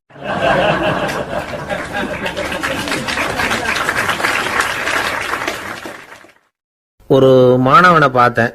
என்ன தம்பி படிப்புலாம் எப்படி இருக்குது அப்படின்னு விசாரித்தேன். அவன் ரொம்ப அழுத்துக்கிட்டான். நான் நல்லா தான் சார் படிக்கிறேன், இருந்தாலும் புத்தியில் சரியாக ஏற மாட்டேங்குது சார் அப்படின்னா. சரி, இவனும் நம்ம ரகம்தான் அப்படின்னு சொல்லி முடிவு பண்ணிக்கிட்டோம். கல்வி கற்கக்கூடிய ஒரு மாணவன் சம்பந்தப்படுற புத்திகள் பல வகை. அதை பற்றி ஒரு பெரியவர் விளக்கி இருக்கிறார். மிருத்து புத்தின்னு ஒன்று இருக்குதான். மிருத்துன்னா மண்ணு. மண்ணால் செவுறு கட்டுறோம்ல, மண் சுவரில் ஆணி அடிக்கிறதும் சுலபம், அதை பிடுங்கி எடுக்கிறதும் சுலபம். அது மாதிரி சில பேர் குரு சொல்லி கொடுக்கறத சுலபமாக கேட்டு தெரிஞ்சு வச்சுக்குவாங்க, கொஞ்ச நேரத்தில் சுலபமாக மறந்தும் போயிடுவாங்க. இது மிருத்து புத்தின்னு பேர், மண் புத்தி. தாரு புத்தின்னு ஒன்று உண்டான். தாருன்னா மரம். அதில் பச்சை மரத்தில் ஆணி அடிக்கிறது சுலபம், ஆனால் அதை எடுக்கிறது கஷ்டம். அது மாதிரி ஆசிரியர்கிட்ட இருந்து கேட்டதை கவனமாக மனசில் பதிய வச்சுக்கிட்டு அதை மறக்காமல் இருக்கிறது தாரு புத்தி. பட்ட மரமாக இருந்தால் அதில் ஆணி அடிக்கிறதும் கஷ்டம், அடிக்கிற ஆணியும் சீக்கிரம் நழுவிடும். அது மாதிரி கேட்குற விஷயம் மனசில் பதியறதும் கஷ்டம். அப்படியே பதிஞ்சாலும் அது நீடிச்சிருக்கிறதும் கஷ்டம், கொஞ்ச காலத்தில் மறந்துடும். இன்னொரு வகை புத்தி ஒன்று உண்டு, அதுக்கு பேர் சிலா புத்தின்னு பேர். சிலான்னா கல். ஒரு கருங்கல்லில் 4 துளையை போட்டு ஒரு துளையில உளிய வச்சு அடிச்சா மற்ற துளை வழியாகவும் பிளந்து கல் 2ஆயிடும். அது மாதிரி சந்தியான இடங்கள்ல குறிப்பா ஒரு பொருளை சொன்னா அதை வச்சுக்கிட்டு மற்றதையும் தெரிஞ்சுக்கிறது, அது சிலா புத்தின்னு பேர். வேணு புத்தின்னா என்ன தெரியுமா? வேணுன்னா மூங்கில். மூங்கில் கணுவில் ஒரு பக்கம் உளிய வச்சு அடிச்சா 2 பக்கமும் பிளந்துரும். அது மாதிரி ஒரு செய்தியை கேட்டுக்கிட்டு இருக்கிறப்பவே அதோட முன்பின் தொடர்களையும் தெரிஞ்சுக்கணும், அது வேணு புத்தி. தைல புத்தின்னு ஒன்று உண்டு. தைலம்ங்கிறது எண்ணெய். தண்ணியில் ஒரு துளி எண்ணெயை விட்டா அது தண்ணி பூரா பரவி போடுதுல்ல, அது இப்படி பரவுறது மாதிரி ஆசிரியர் சுருக்கமாக ஒரு கருத்தை சொன்னால் அதை வச்சுக்கிட்டு பூரா விஷயங்களையும் தெரிஞ்சுக்கணும், அது தைல புத்தி. கற்பூர புத்தின்னு ஒன்று கேள்விப்பட்டிருக்கோம். அது எப்படின்னா, கற்பூரம் தீ பட்ட உடனே பிடிச்சிக்கும். ஆசிரியர் சொன்ன உடனே நுண்ணறிவோட பாடங்களை புரிஞ்சுக்கிறது இந்த வகை புத்தி. கரி புத்தின்னு ஒன்று. அது எப்படின்னா, கரியில் நெருப்பை வச்சு விசிறிய பிறகு அதுக்கப்புறம் அது கறி நெருப்பாகும். அது மாதிரி காலம்பரை சாயந்தர வேலைகளில் ஆசிரியர் பாடம் சொல்லி கொடுப்பார், அதை கொண்டு புரிஞ்சுக்கிறது இந்த வகை. கதலித்தண்டு புத்தின்னு ஒன்று சொல்லுவாங்க. கதலிங்கிறது வாழை மரம். வாழைத்தண்டில் தீ வைக்கிறது எவ்வளவு சிரமமோ அவ்வளவு சிரமத்தோட கல்வி கற்கிறது கதலித்தண்டு புத்தி. இதை தவிர இன்னும் சில வகையான மாணவர்களை கூட அடையாளம் காட்டுறாங்க. ஆசிரியர் சொன்னதில் நல்லதை மட்டும் எடுத்துக்கிறவன் அன்னம். ஆசிரியர் கிடைச்ச இடத்துல பாடத்தை கேட்டுக்கிட்டு பிறகு தனியாக உட்காந்து சிந்திக்கிறவன் பசு. பசுமாடு அப்படி தானே, புல்லு கண்ட இடத்துல மேயும், அதுக்கப்புறம் நிதானமாக அசை போட்டுக்கும். ஆசிரியர் சொன்னதை தவிர வேற எதையும் சொல்ல முடியாதவன் கிளி. பல இடங்களில் பாடங்கள் கேட்டு கடைசியில் ஒன்றும் புரியாமல் போகிறவன் ஆடு. ஆடு ஒரு செடியில் வயிறார மேயாது, ஒரே செடியில். இக்கரைக்கு அக்கறை பச்சைன்னா அங்கேயும் இங்கேயும் அலைஞ்சிக்கிட்டே இருக்கும். சில பேருக்கு எருமைன்னு பேர். எருமை எப்படின்னா, குளத்து நீரை கலக்கி தான் குடிக்கும். அது மாதிரி ஆசிரியர் மனசை நோக செய்து பயில்கிற மாணவர்கள்லாம் இந்த ரகம்.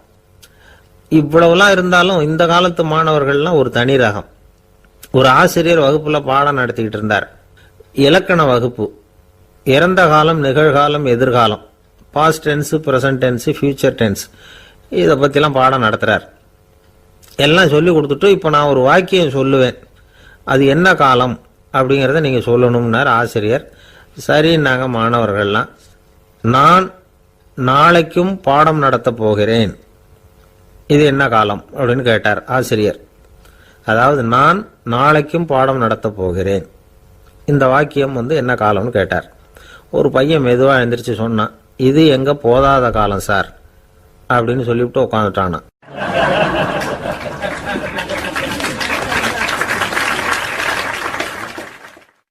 ஒரு ஊர்ல ஒரு பெரிய செல்வந்தர் இருந்தார்.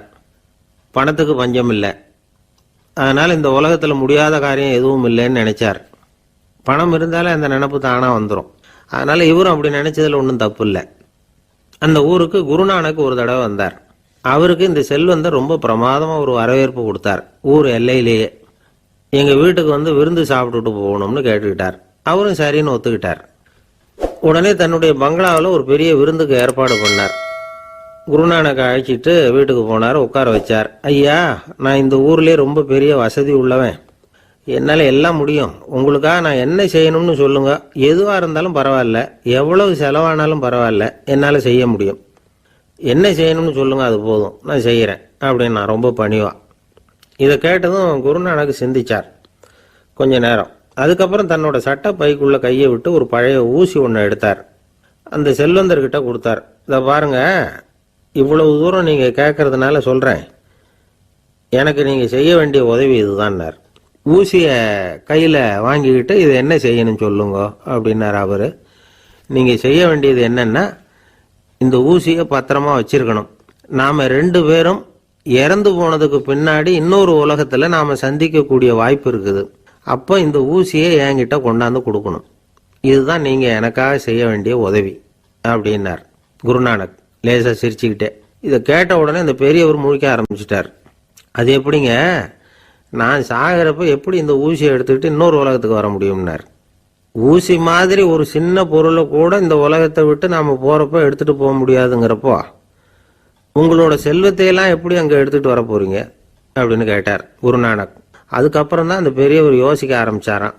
குருநானக் சொல்கிறார், இதை பாருங்க, நாம் செய்கிற நல்லது கெட்டது தான் கடைசி வரைக்கும் நம்ம கூட இருக்கும். அடுத்தவங்க நல்லா இருக்கணுங்கிறதுக்காக பொருளை செலவு செய்யணும். அப்படி செய்யலைன்னா எந்த பிரயோஜனமும் இல்லை அப்படின்னார். அதுக்கப்புறம் தான் அந்த செல்வந்தரின் அறிவு கண் திறந்து தான். உடனே குருநானக்கை வணங்கினார். ஐயா, என்கிட்ட இருந்த ஆணவம் போயிட்டுது, இனிமே என்கிட்ட இருக்கிற செல்வத்தை நல்ல வழியில செலவழிப்பேன் அப்படின்னாராம். நம்ம கிட்ட இருக்கிற பணம் எப்பவும் நம்ம கூடவே வந்துகிட்டு இருக்காதுங்கிறதுக்கு இது ஒரு உதாரணம். அதுக்காக நாம் பணம் சேர்க்கறத பற்றி கவலைப்பட வேண்டியதில்லை, பேசாமல் படுத்து தூங்கிட்டு இருந்தா போதும் அப்படின்னு இதுக்கு அர்த்தம் பண்ணிக்கப்படாது.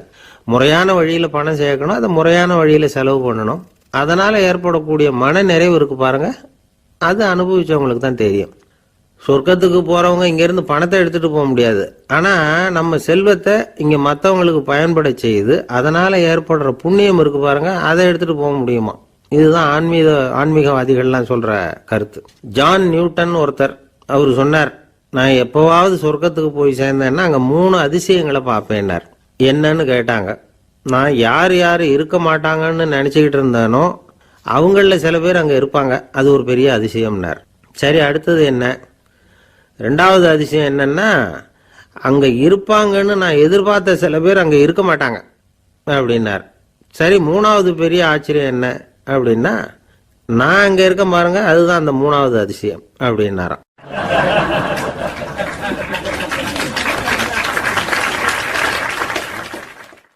ஒருத்தர் ஓடி வந்தார். இன்னொருத்தரை பார்த்து, சார், உங்கள் சைக்கிளை ஒரு நாள் இரவல் கொடுங்களேன், பக்கத்து ஊருக்கு போயிட்டு வர வேண்டியிருக்கு அப்படின்னார். இவர் சைக்கிளை கொடுத்து பத்திரமா கொண்டுகிட்டு போங்கன்னார். சார், இதை பத்திரமா கொண்டு போகிறேன், கவலையே வேணாம், ஏன்னா இது உங்களோட சைக்கிள் அப்படின்னு நான் நினைக்கல, என்னோட சைக்கிளாக நினைக்கிறேன் அப்படின்னார். அதுக்கப்புறம் தான் இவருக்கு உண்மையாகவே பயம் வந்துட்டுது. ஏன்னா அவர் சொன்னது மாதிரி அதை தன்னோட சைக்கிளாகவே நினச்சி தள்ளிட்டு போட்டா என்ன பண்ணுறது? எது எதை நம்முடையதா நினைக்கணுங்கிறதுக்கு ஒரு வரையறை இருக்குது. சில பேர் ஆஃபீஸையே வீடாக நினச்சி விடுறது உண்டு. அப்படிப்பட்டவங்க கூட வீட்டை ஆஃபீஸாக நினைக்கிறது இல்லை. ஏன்னா வீட்டில் இவர் ஆஃபீஸராக நடந்துக்க முடியறதில்ல. இதெல்லாம் ஒரு பக்கம் இருக்கட்டும். இப்போ விஷயத்துக்கு வருவோம். பொறியியல் மேதை டாக்டர் விஸ்வேஸ்வரய்யா இருந்தார் இல்லையா, பாரத ரத்னா விருதெல்லாம் கொடுத்தாங்களே. ஆஃபீஸ் வேலை வேற, சொந்த வேலை வேற அப்படிங்கிறதுக்கு ஒரு உதாரணமாக இருந்தவர் அவர். மைசூர் மகாராஜா கிட்ட திவானா இருந்தார். அவர் ஒரு நாள் அரசாங்க வேலை காரணமாக வெளியூர் போயிருந்தார். ஹாசன்கிற ஊருக்கு பக்கத்தில் ஒரு பயண மாளிகை, அங்கே தங்கிவிட்டார். ராத்திரி அங்கே தங்கி இருந்துட்டு விடிஞ்சதும் ஊருக்கு திரும்புறதாக திட்டம். ராத்திரி தூங்கிறதுக்கு ரொம்ப நேரம் ஆயிட்டுது. ரொம்ப நேரம் வரைக்கும் அரசாங்க சம்பந்தப்பட்ட வேலைகளையே பார்த்துக்கிட்டு இருக்கிறார். அரசாங்க ஃபைல்கள் நிறைய இருந்தது. அதையெல்லாம் ஒவ்வொன்றா எடுத்தார், படித்து பார்த்தார், பரிசீலனை பண்ணார். அதில் எழுத வேண்டியதை எழுதினார், கையெழுத்து போட்டார். ஒரு வழியாக அந்த வேலையெல்லாம் முடிஞ்சுது. அதுக்கப்புறம் என்ன பண்ணார்னா, தன்னுடைய சூட்கேஸை திறந்தார். அதிலிருந்து 2 மெழுகுவத்தியை எடுத்து கொளுத்தி வச்சார். அந்த பயண மாளிகையில் அது வரைக்கும் எரிஞ்சுக்கிட்டு இருந்த மின்சார விளக்குகளை அணைச்சுட்டார். அதுக்கு பிறகு அந்த மெழுகுவத்தி வெளிச்சத்தில் சில புத்தகங்களை தொடர்ந்து படிக்க ஆரம்பிச்சிட்டார். அந்த பயண மாளிகையில் பணியாளராக இருந்தவர் இதை பார்த்துட்டு ஓடி வந்தார். மறுபடியும் மின் விளக்க போடுறதுக்காக போனார். விஸ்வேஸ்வரய்யா அதை பார்த்துட்டு போட வேணாம்ட்டாராம். இது வரைக்கும் நான் அரசாங்க அலுவல்களை கவனிச்சுக்கிட்டு இருந்தேன், அதனால் மின் விளக்குகள் அப்போ எரிஞ்சதில் தப்பு இல்லை. இப்போ நான் புத்தகம் படிச்சுக்கிட்டு இருக்கேன், இது என்னுடைய சொந்த வேலை. இங்கே இருக்கிற மின் விளக்கு அதுக்காக ஏன் எரியணும் அப்படின்னு கேட்டாராம். இப்போ இருக்கிற சில அரசு பணியாளர்கள்கிட்ட இந்த சம்பவத்தை பேச்சோட பேச்சா சொல்லி பார்த்தேன். அவங்களால இதை ஜீரணிக்கவே முடியல. நேர்மை தேவைதான் சார், அதுக்காக அவ்வளவு தூரத்துக்கு அது தேவையா அப்படிங்கிறாங்க. விஸ்வேஸ்வரய்யா அப்படி பண்ணினது தான் ஒரு நேர்மையாளர் அப்படின்னு இந்த உலகத்துக்கு நிரூபிக்கணுங்கிறதுக்காக இல்லை. தான் அப்படி நடந்து காட்டினா தன்னை சுற்றி இருக்கிறவங்களும் அதை கேள்விப்படுறவங்களும் முடிஞ்ச அளவுக்கு பொது வாழ்க்கையில், அரசு பணியில் நேர்மையை கடைபிடிக்க முயற்சி பண்ணலாமே அப்படிங்கிறதுக்காகத்தான். இப்போவும் சில பேர் இருக்கிறாங்க, இவங்க ஆஃபீஸ் வேற வீடு வேறன்னு நினைக்கிறது இல்லை, அவ்வளோ உரிமை. ஒருத்தர் அப்படிதான், அவருக்கு அவசரமாக 5000 ரூபா தேவைப்பட்டது. ஆஃபீஸு பணத்தை எடுத்துக்கிட்டார். அந்த நேரம் பார்த்து ஆடிட் வந்துட்டுது. ஆப்பிட்டுக்கிட்டார். விசாரணை நடக்குது. அவர் சொல்கிறார், சார் நான் நேரம் காலம் பார்க்காம ஆஃபீஸில் வேலை செய்வேன். ஏன்னா அதை என்னோட ஆஃபீஸாக நினைக்கிறேன். அவசரத்துக்கு அந்த பணத்தை எடுத்தேன், மறுபடியும் வச்சுடலாம்னு தான் இருந்தேன். அதுக்குள்ளே இப்படி ஆயிட்டுது. நீங்கள் என்ன நினச்சாலும் சரி, நான் ஆஃபீஸ் வேற வீடு வேற அப்படின்னு நினைக்கிறது இல்லை, அது என்னோட சுபாவம் அப்படின்னார். விசாரணை பண்ணவர் தீர்ப்பு வழங்கினார். உங்கள் சுபாவத்துக்கு மதிப்பு கொடுத்து நானும் தீர்ப்பு வழங்குறேன். நீங்கள் கொஞ்ச நாள் ஜெயிலில் இருந்துட்டு வாங்க, அது உங்களுக்கு கஷ்டமாக இருக்காதுன்னு நினைக்கிறேன். ஏன்னா அங்கே போனாலும் நீங்கள் உங்கள் சுபாவப்படி வீடு வேற ஜெயில் வேறன்னு நினைக்க மாட்டீங்க அப்படின்னாராம்.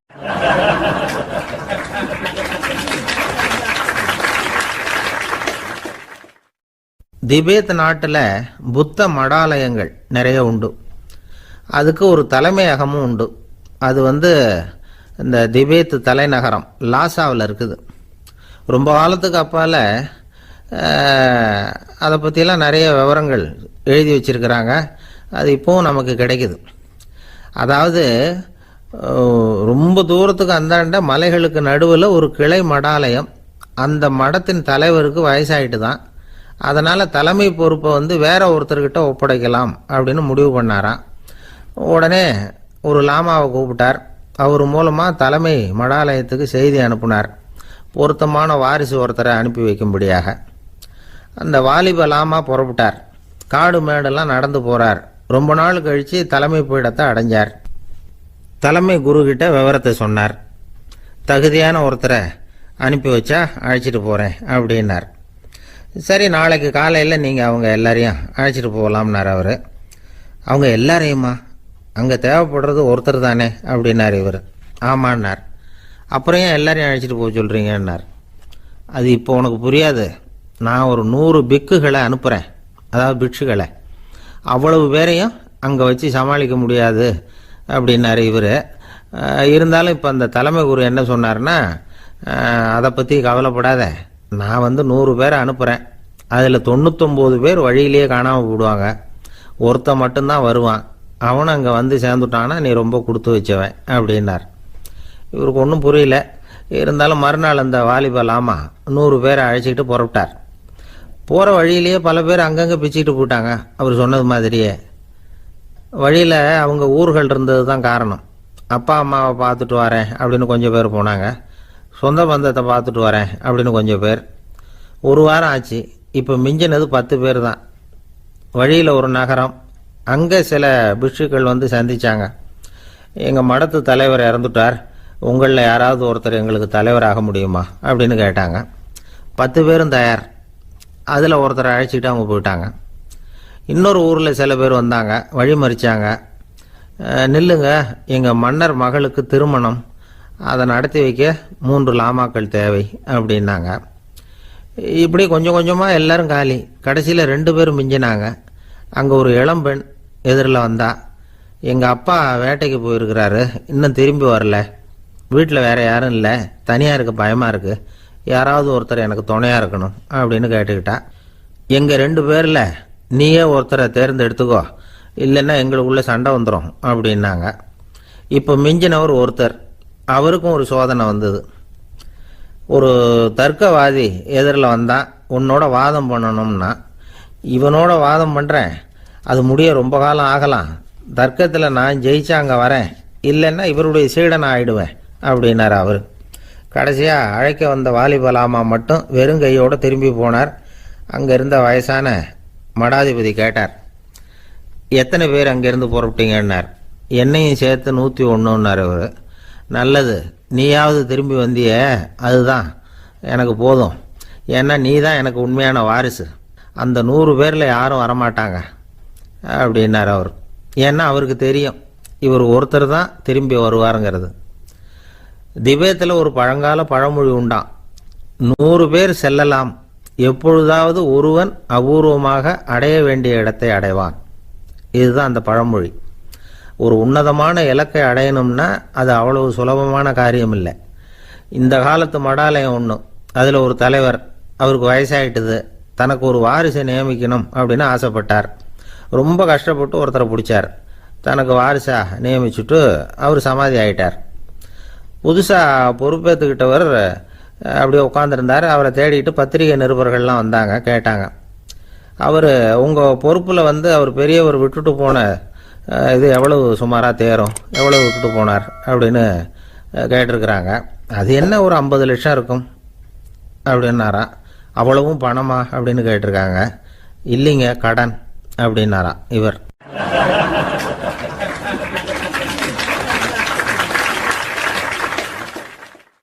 ஒரு நண்பர் யாருக்கோ ஃபோன் பண்ணிட்டு இருந்தார்.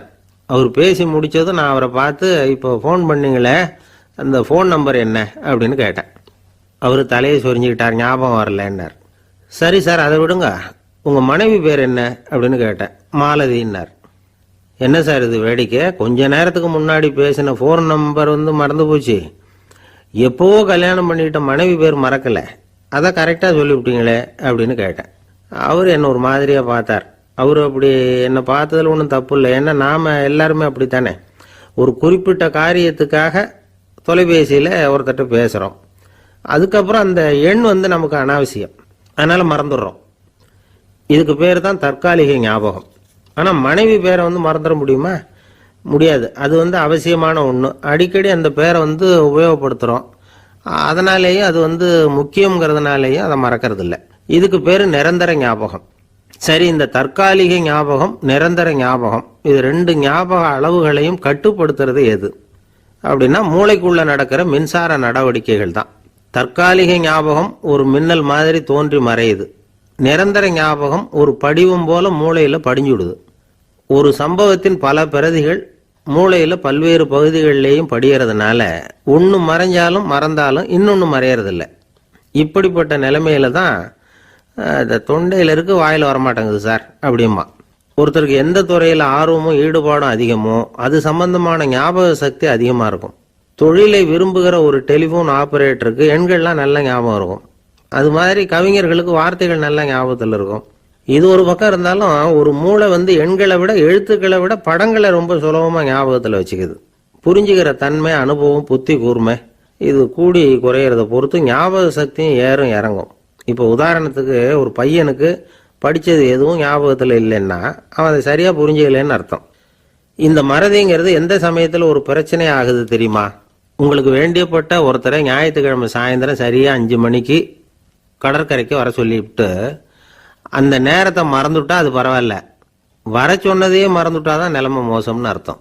இப்படி இருந்தால் இது சிகிச்சை எடுத்துக்க வேண்டிய நிலைமைங்கிறத புரிஞ்சுக்கணும். ஆமாம், இதுக்கும் மருந்து இருக்குது. ஆனால் மூளை குறிப்பிட்ட அளவுக்கும் கீழே இயங்குறப்போவோ இன்னொன்று சொல்லுவாங்க, இந்த நியூரோ டிரான்ஸ்மிட்டர் அப்படின்னு சொல்லுவாங்க. அப்படிங்கிற மூளை ரசாயனம் ரொம்பவும் குறைஞ்சி போகிறப்போ மட்டும்தான் உபயோகப்படும். டாக்டர் என்ன சொல்கிறாங்க தெரியுமா? மூளையை பொறுத்த வரைக்கும் அதில் ஞாபக சக்தி அதிகமாக உள்ள மூளை, மறதி உள்ள மூளை அப்படின்னு ஒன்றும் கிடையாது அப்படிங்கிறாங்க. நினைவு வச்சுக்கிறதுக்கு பயிற்சி அளிக்கப்பட்ட மூளை, பயிற்சியற்ற மூளை அப்படின்னு வேணும்னா சொல்லலாம் அப்படின்னு சொல்கிறாங்க. அதனால நம்ம ஞாபக சக்திங்கிறது நம்ம கிட்ட இருக்கிற பயிற்சி, முயற்சி இதை பொறுத்து தான் அமையும். ஒருத்தர் ஒரு பென்சிலை எங்கேயோ வச்சுக்கிட்டு தேடிக்கிட்டு இருந்தார். அப்புறம் என்னமோ தீவிரமா யோசனை பண்ணி அதை ஞாபகப்படுத்தி பார்த்துக்கிட்டு இருந்தாராம். எதிரில் உட்காந்துருந்தவர் சொன்னார், பென்சிலை தானே தேடிட்டு இருக்கீங்க, அது உங்க வலது காதில் இருக்குது சார் அப்படின்னாராம் அவரு.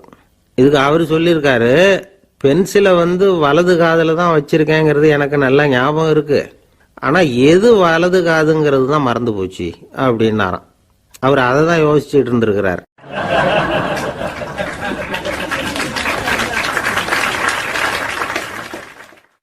காலை நேரம் கடற்கரை ஓரம் காலை வீசிக்கிட்டு கையை வீசிக்கிட்டு ஏதோ சண்டைக்கு போகிற சிப்பாய் மாதிரி எல்லாரும் நடந்து போயிட்டு இருக்கிறாங்க. நடைப்பயிற்சி. அதில் நமக்கு தெரிஞ்ச ஒருத்தர் எதிரில் வந்தார் ரொம்ப வேகமாக. என்ன சார் வாக்கிங்க அப்படின்னு கேட்டோம். அவரால் ஆமாம்னு பதில் சொல்ல முடியல, அவ்வளவு கஷ்டம். மூச்சு விடுறதுக்கே வாயை திறந்து மூடிட்டு இருக்கிறார். எங்கே பேசுறது? கொஞ்சம் நின்று நிதானிச்சு மூச்சு விட்டுட்டு அதுக்கப்புறம் சொன்னார் ஆமாம் அப்படின்னு. என்ன சார் இவ்வளவு வேகம்னோ? உங்கள் பேச்சை கேட்டுவிட்டு தான் சார் நடக்க ஆரம்பித்தோம். நீங்கள் தான் அடிக்கடி சொல்லிகிட்டு இருந்தீங்க நடக்கிறது நல்லதுன்னு. அன்னையிலேருந்து ஆரம்பிச்சுட்டேன், ஆனால் ரொம்ப கஷ்டமாக இருக்குது சார். இப்போ பாருங்கள், உங்கள்கிட்ட சுலபமாக பேசக்கூட முடியல, மூச்சு வாங்குது, உடம்பு கூட வலிக்கிறது மாதிரி இருக்குது அப்படின்னு அவர் பாட்டுக்கு பேச ஆரம்பிச்சிட்டார். உங்களை யார் சார் இவ்வளவு வேகமாக நடக்க சொன்னது? வேகத்தை குறைங்க, மெதுவாக நடங்க அப்படின்னோம். நீங்கள் நடக்கிறதுனால என்னென்ன சௌகரியம்னு அன்னைக்கு சொன்னீங்களே தவிர சௌகரியமாக நடக்கிறது எப்படின்னு சொல்லலையே அப்படின்னார் அவர். இன்னமும் லேசாக மூச்சு வாங்கிக்கிட்டே சொன்னால் கூட இவர் சொல்கிறதுலேயே ஒரு நியாயம் இருக்குது. அதனால் இந்த நடைப்பயிற்சி பண்ணுறவங்க கவனிக்க வேண்டிய சில முக்கியமான குறிப்புகள் இருக்குது. அது என்னென்னங்கிறத அவங்க தெரிஞ்சுக்கணும். அது தெரிஞ்சு வச்சுக்கிறது நல்லது. இதெல்லாம் மருத்துவ நிபுணர்கள் சொல்கிற குறிப்புகள். அவங்க என்ன சொல்கிறாங்க தெரியுமா? உங்கள் வயசு 40க்கு மேலேயா? உங்கள் எடை இருக்க வேண்டியதை விட 10 கிலோ அதிகமாக இருக்குதா? நீங்கள் புகை பிடிக்கிறவரா? இதய நோய், இரத்த நாள நோய், உயர் ரத்த அழுத்தம் இப்படி ஏதாவது உங்களுக்கு உண்டா? அப்படின்னா நீங்கள் உங்கள் இஷ்டத்துக்கு வரிஞ்சு கட்டிக்கிட்டு நடைப்பயிற்சி பண்ண ஆரம்பிச்சிடாதீங்க. முதல்ல ஒரு மருத்துவ பரிசோதனை பண்ணிக்கோங்க, அதுதான் நல்லது அப்படின்னு அவங்க சொல்கிறாங்க. நடக்கிறப்போ, உடற்பயிற்சி செய்கிறப்போ மார்பு பகுதியில் அல்லது வேற எங்கேயாவது தொடர்ந்து வலி இருந்ததுன்னா பயிற்சியை நிறுத்திவிட்டு டாக்டரை போய் பார்க்கணும். நடைப்பயிற்சி பண்ணுறப்போ உங்கள் சக்திக்கு தகுந்த மாதிரி மெதுவாக அதிக கஷ்டம் இல்லாமல் முன்னேறலாம். அங்கே என்ன போட்டியாக வைக்கிறாங்க? முந்திக்கிட்டு போய் என்ன பண்ண போகிறோம்? பரிசா வாங்க போகிறோம். அதனால் நிதானம் அவசியம் அப்படிங்கிறது அவங்க ஆலோசனை. தொந்தரவு கொடுக்காத ஷூ, ட்ரெஸ்ஸு இதுகளை உபயோகப்படுத்துங்க. பாதத்தில் ஆடு தசை இருக்குல்ல, அங்கே ஏதாவது பிரச்சனை இருந்ததுன்னா டாக்டரை பாருங்கள். இந்த பாதத்தில் வலி வரும் அந்த இடத்துல. வெயில் காலமாக இருந்தால் தலைக்கு தொப்பி வச்சுக்கோங்க. பனியில் நடந்தாலும் அப்படி தான், தலையை பத்திரமா பார்த்துக்குங்க. நம்மக்கிட்ட ஏதோ கொஞ்சம் உருப்படியாக தெரியறது அதுதானே. உடற்பயிற்சிக்கு முன்னாடி பின்னாடி பயிற்சி செய்கிறப்போ நிறைய தண்ணி குடிக்கலாமா. முதல் 1 மாதத்துக்கு கொஞ்சம் தளர்த்தியாக சாவகாசமாக நடக்கலாம். மணிக்கு 3 அல்லது 4 கிலோமீட்டர் வேகம்னு வச்சுக்கங்களேன். அதுக்கப்புறம் வேகத்தை அதிகப்படுத்தலாம். மணிக்கு 6 அல்லது 8 கிலோமீட்டர் அளவுக்கு நடக்கலாம். நல்லா கையை வீசிக்கிட்டு நடக்கணும். மூச்சு விடுற எண்ணிக்கை அதிகரிக்கணும். இது மாதிரி ஒரு 30 நிமிஷம் நடக்கலாம். தனியாக நடந்து போகிறதுக்கு உங்களுக்கு என்னமோ மாதிரி இருக்குதா? கூட யாரையாவது சேர்த்துக்குங்க, ஒரு குரூப்பாக சேர்ந்து போகலாம். நடக்கிறதுங்கிறத ஒரு சந்தோஷமான சமாச்சாரமாக ஆக்கிக்கணும். தினம் இப்படி நடக்க வேண்டி இருக்குதே அப்படின்னு புலம்பிக்கிட்டே போகக்கூடாது. சில பேர் நடக்கிறப்போ கடந்த காலத்தை அசை போட்டுக்கிட்டே போவாங்க, சில பேர் வருங்காலத்தை அசை போட்டுக்கிட்டே போவாங்க, சில பேர் முக்கியமான திட்டம்லாம் இப்படி நடக்கிறப்ப தான் தீர்மானம் பண்ணுவாங்க. நடக்கிறதுனால மன இறுக்கம் குறையுது, பரபரப்பு குறையுது, மன ஆற்றல் பெருகுது, தன்னம்பிக்கை வளருது, முதுமை தள்ளி போகுது, செயல்திறன் அதிகரிக்குது. இதை தவிர உடம்புக்கும் பல விதமான சௌகரியங்கள் ஏற்படுது. அதனால இதுவரைக்கும் நடக்க ஆரம்பிக்காதவங்க இனிமே இந்த குறிப்புகளை கவனத்தில் வச்சுக்கிட்டு நடக்க ஆரம்பிச்சுடலாம். சார்லஸ் லேம்ப் அப்படின்னு ஆங்கில இலக்கிய மேதை ஒருத்தர், அவர் ஒரு தரம் உடம்பு சரியில்லைன்னு டாக்டர்கிட்ட போனாராம். டாக்டர் அவரை பார்த்துட்டு, நீங்கள் தினமும் காலையில் வெறும் வயத்தில் நடக்கணும் அப்படின்னாராம். வெறும் வயத்தில் நடக்கிறதுக்கு நான் தயார், ஆனால் வயிறு கிடைக்கணுமே சார், யார் வயத்து மேலே நடக்கிறது டாக்டர் அப்படின்னு கேட்டாராம் இவர்.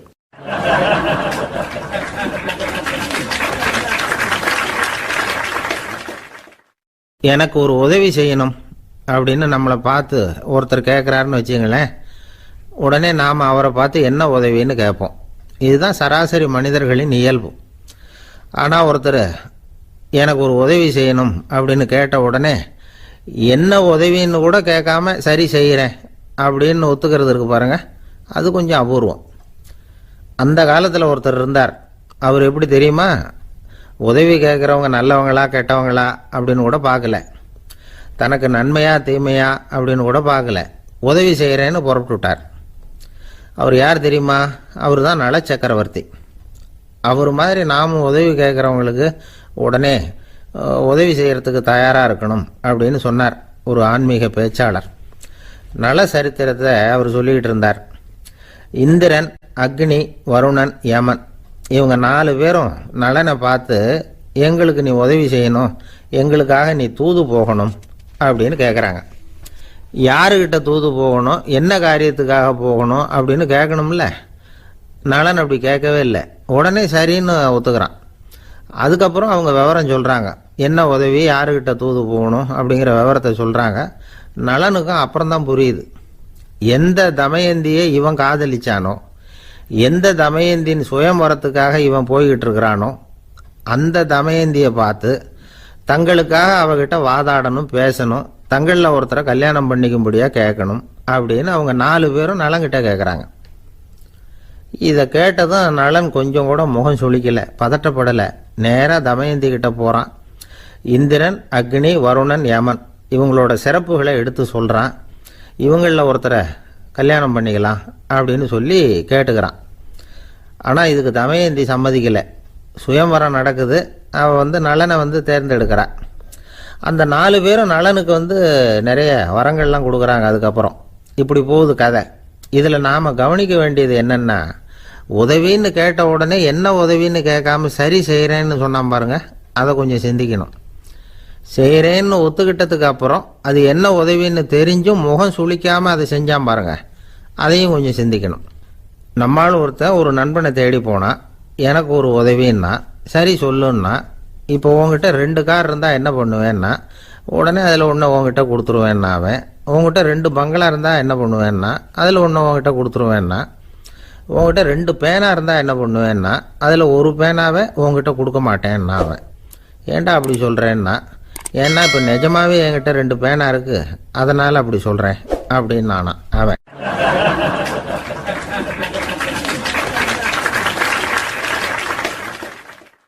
ரொம்ப பேருக்கு கூட்டத்தில் பேசுறதுன்னா பயம்.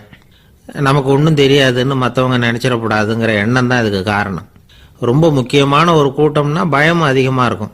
முக்கியமானவங்கள்லாம் வருவாங்களே, அவங்கெல்லாம் நம்மளை பற்றி மட்டமாக நினச்சிருவாங்களே அப்படிங்கிற பயம் வந்துடும். ஆனால் மேடை பேச்சுங்கிறது அவ்வளவு கடினமான ஒரு காரியம் இல்லைங்கிறாங்க அது சம்பந்தமான நிபுணர்கள். யாரும் பேச்சாளர் ஆகலாம், இது ஒன்றும் பெரிய கிஃப்ட் கிடையாது அப்படின்னு அவங்க சொல்கிறாங்க. நீங்கள் ஒரு சிறந்த பேச்சாளர் ஆகணுமா அப்படின்னா அதுக்குன்னு சில ஆலோசனைகளை சொல்லி வச்சிருக்கிறாங்க அனுபவசாலிகள். முதல் ஆலோசனை என்னன்னா, உங்கள் பேச்சு எளிமையாக இருக்கணும். ஏதாவது ஒரு கருத்து அல்லது 2 கருத்து சொன்னால் போதும். 20 அல்லது 30 கருத்துக்களை சொல்லிகிட்டே போகக்கூடாது. 2வது ஆலோசனை, நீங்கள் என்ன பேச போகிறீங்கிறது முதல்ல உங்களுக்கு நல்லா புரியணும். அதுக்கப்புறம் தான் அதை அடுத்தவங்களுக்கு புரிய வைக்க முடியும். எப்படி ஆரம்பிக்க போகிறோம், எந்த கருத்தை முக்கியமாக வலியுறுத்த போகிறோம், எப்படி முடிக்க போகிறோம் அப்படிங்கிறத முதல்ல நல்லா சிந்திச்சு மனசில் வச்சுக்கணும். கடைசியாக என்ன சொல்கிறீங்களோ அதுதான் கேட்குறவங்க மனசில் நிற்கும். 3வது ஆலோசனை என்னென்னா, உங்கள் பேச்சு சுருக்கமாக இருக்கணும். ஒரு 15 நிமிஷம் பேசுறது ரொம்ப பொருத்தம். மணிக்கணக்கில் பேசிக்கிட்டு இருக்கிறது நல்லதில்லை. 4வது ஆலோசனை, நீங்க பேசுறது உண்மையா இருக்கணும். உங்களுக்கு உண்மையான அனுபவங்கள் இருக்கும், அதை சொல்லலாம். உங்களுடைய உண்மையான அனுபவங்களை மற்றவங்களோட பகிர்ந்துக்கணும், அதுதான் முக்கியம். 5வது ஆலோசனை, ஆரம்பத்தில் கொஞ்ச நேரம் உங்களை பற்றியும் எதிரில் உள்ளவங்களை பற்றியும் சம்பந்தப்படுத்தி ஏதாவது பேசி ஒரு நெருக்கத்தை ஏற்படுத்திக்கணும். ஒவ்வொருத்தரும் இப்போ இவர் பேச போகிறது நம்ம சம்பந்தப்பட்டது அப்படின்னு நினைக்க ஆரம்பிச்சிருவாங்கல்ல, அதுக்கப்புறம் அவங்க கேட்க தயாராகிட்டாங்கன்னு அர்த்தம். எதிரில் உட்காந்துருக்கிற கூட்டத்திலிருந்து 3 பேரை தேர்ந்தெடுங்க. அதாவது வலது பக்கம் ஒருத்தர், நடுவில் ஒருத்தர், இடது பக்கம் ஒருத்தர். அதாவது உங்களை ரொம்ப கனிவாகவும் ஆர்வமாகவும் பார்க்குறவராக பார்த்து தேர்ந்தெடுத்துங்க. மனசுக்குள்ள நீங்கள் பேசும்பொழுது என்ன பண்ணணும்னா, இவங்களை நேருக்கு நேராக மாறி மாறி பார்த்துக்கிட்டே பேசுனீங்கன்னா நீங்கள் ஏதோ ஒட்டுமொத்த கூட்டத்தையும் பார்த்து பேசுகிறதாக ஒரு உணர்வு அது ஏற்படுத்திவிடும். 6வது ஆலோசனை என்னென்னா, சொற்பொழிவுன்னா நீங்கள் பேசணும், படிக்கக்கூடாது. எழுதி படிக்கிறது நல்லா இருக்காது. குறிப்புகள் வேணும்னா வச்சுக்கலாம். படிக்கிறது பேப்பர்லேருந்து வர்றது மாதிரி இருக்கும், பேசுறது இதயத்திலேருந்து வர்றது மாதிரி இருக்கும். அப்புறம் 7வது ஆலோசனை சொல்கிறாங்க. அது என்னென்னா, மேடையில் ஏறி நின்ன உடனே இயல்பாக மூச்சை இழுத்து விட்டுங்க, இயல்பு நிலைக்கு வாங்க, அதுக்கப்புறம் இயல்பாக பேச ஆரம்பிக்கலாம் அப்படிங்கிறாங்க. இவ்வளவும் பேச்சு கலையில் வல்லுநர்களாக இருக்கிறவங்க சொல்லுகிற ஆலோசனைகள். இதையெல்லாம் கடைபிடிச்சா நமக்கும் அதுக்கும் வெகு தூரம்னு நினச்சிக்கிட்டு இருந்த ஒன்று இப்போ கிட்டத்தில் நெருங்கி வந்துடும். நாம் சொல்கிறபடியெல்லாம் அது கேட்கும். ஒரு பேச்சாளர், அவருக்கு சுருக்கமாகவே பேச தெரியாது. மேடையில் ஏற்றி விட்டுவிட்டா போதும், ஆரம்பிச்சிருவார், நிறுத்த மாட்டார், பேசிக்கிட்டே இருப்பார்.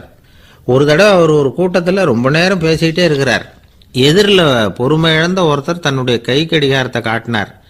அதை கவனித்த பேச்சாளர், மன்னிக்கணும், கை கடிகாரம் நான் கொண்டுகிட்டு வர மறந்துட்டேன், அதுதான் நேரம் போனதே தெரியல அப்படின்னு சொல்லியிருக்கிறார்.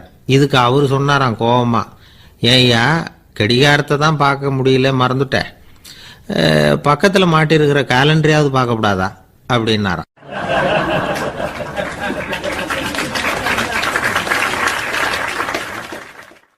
கப்பல் கடல்ல போய்கிட்டு இருக்கு. புயல், சூறாவளி, அலையெல்லாம் பெருசா ரொம்ப உயரமா உண்டாகுது. கடுமையான காற்றிலேயும் வேகமான அலைகள்லேயும் சிக்கி அந்த கப்பல் தடுமாறுது. திசை மாறி போச்சு. எந்த பக்கம் போயிட்டு இருக்கிறோம்னே தெரியல.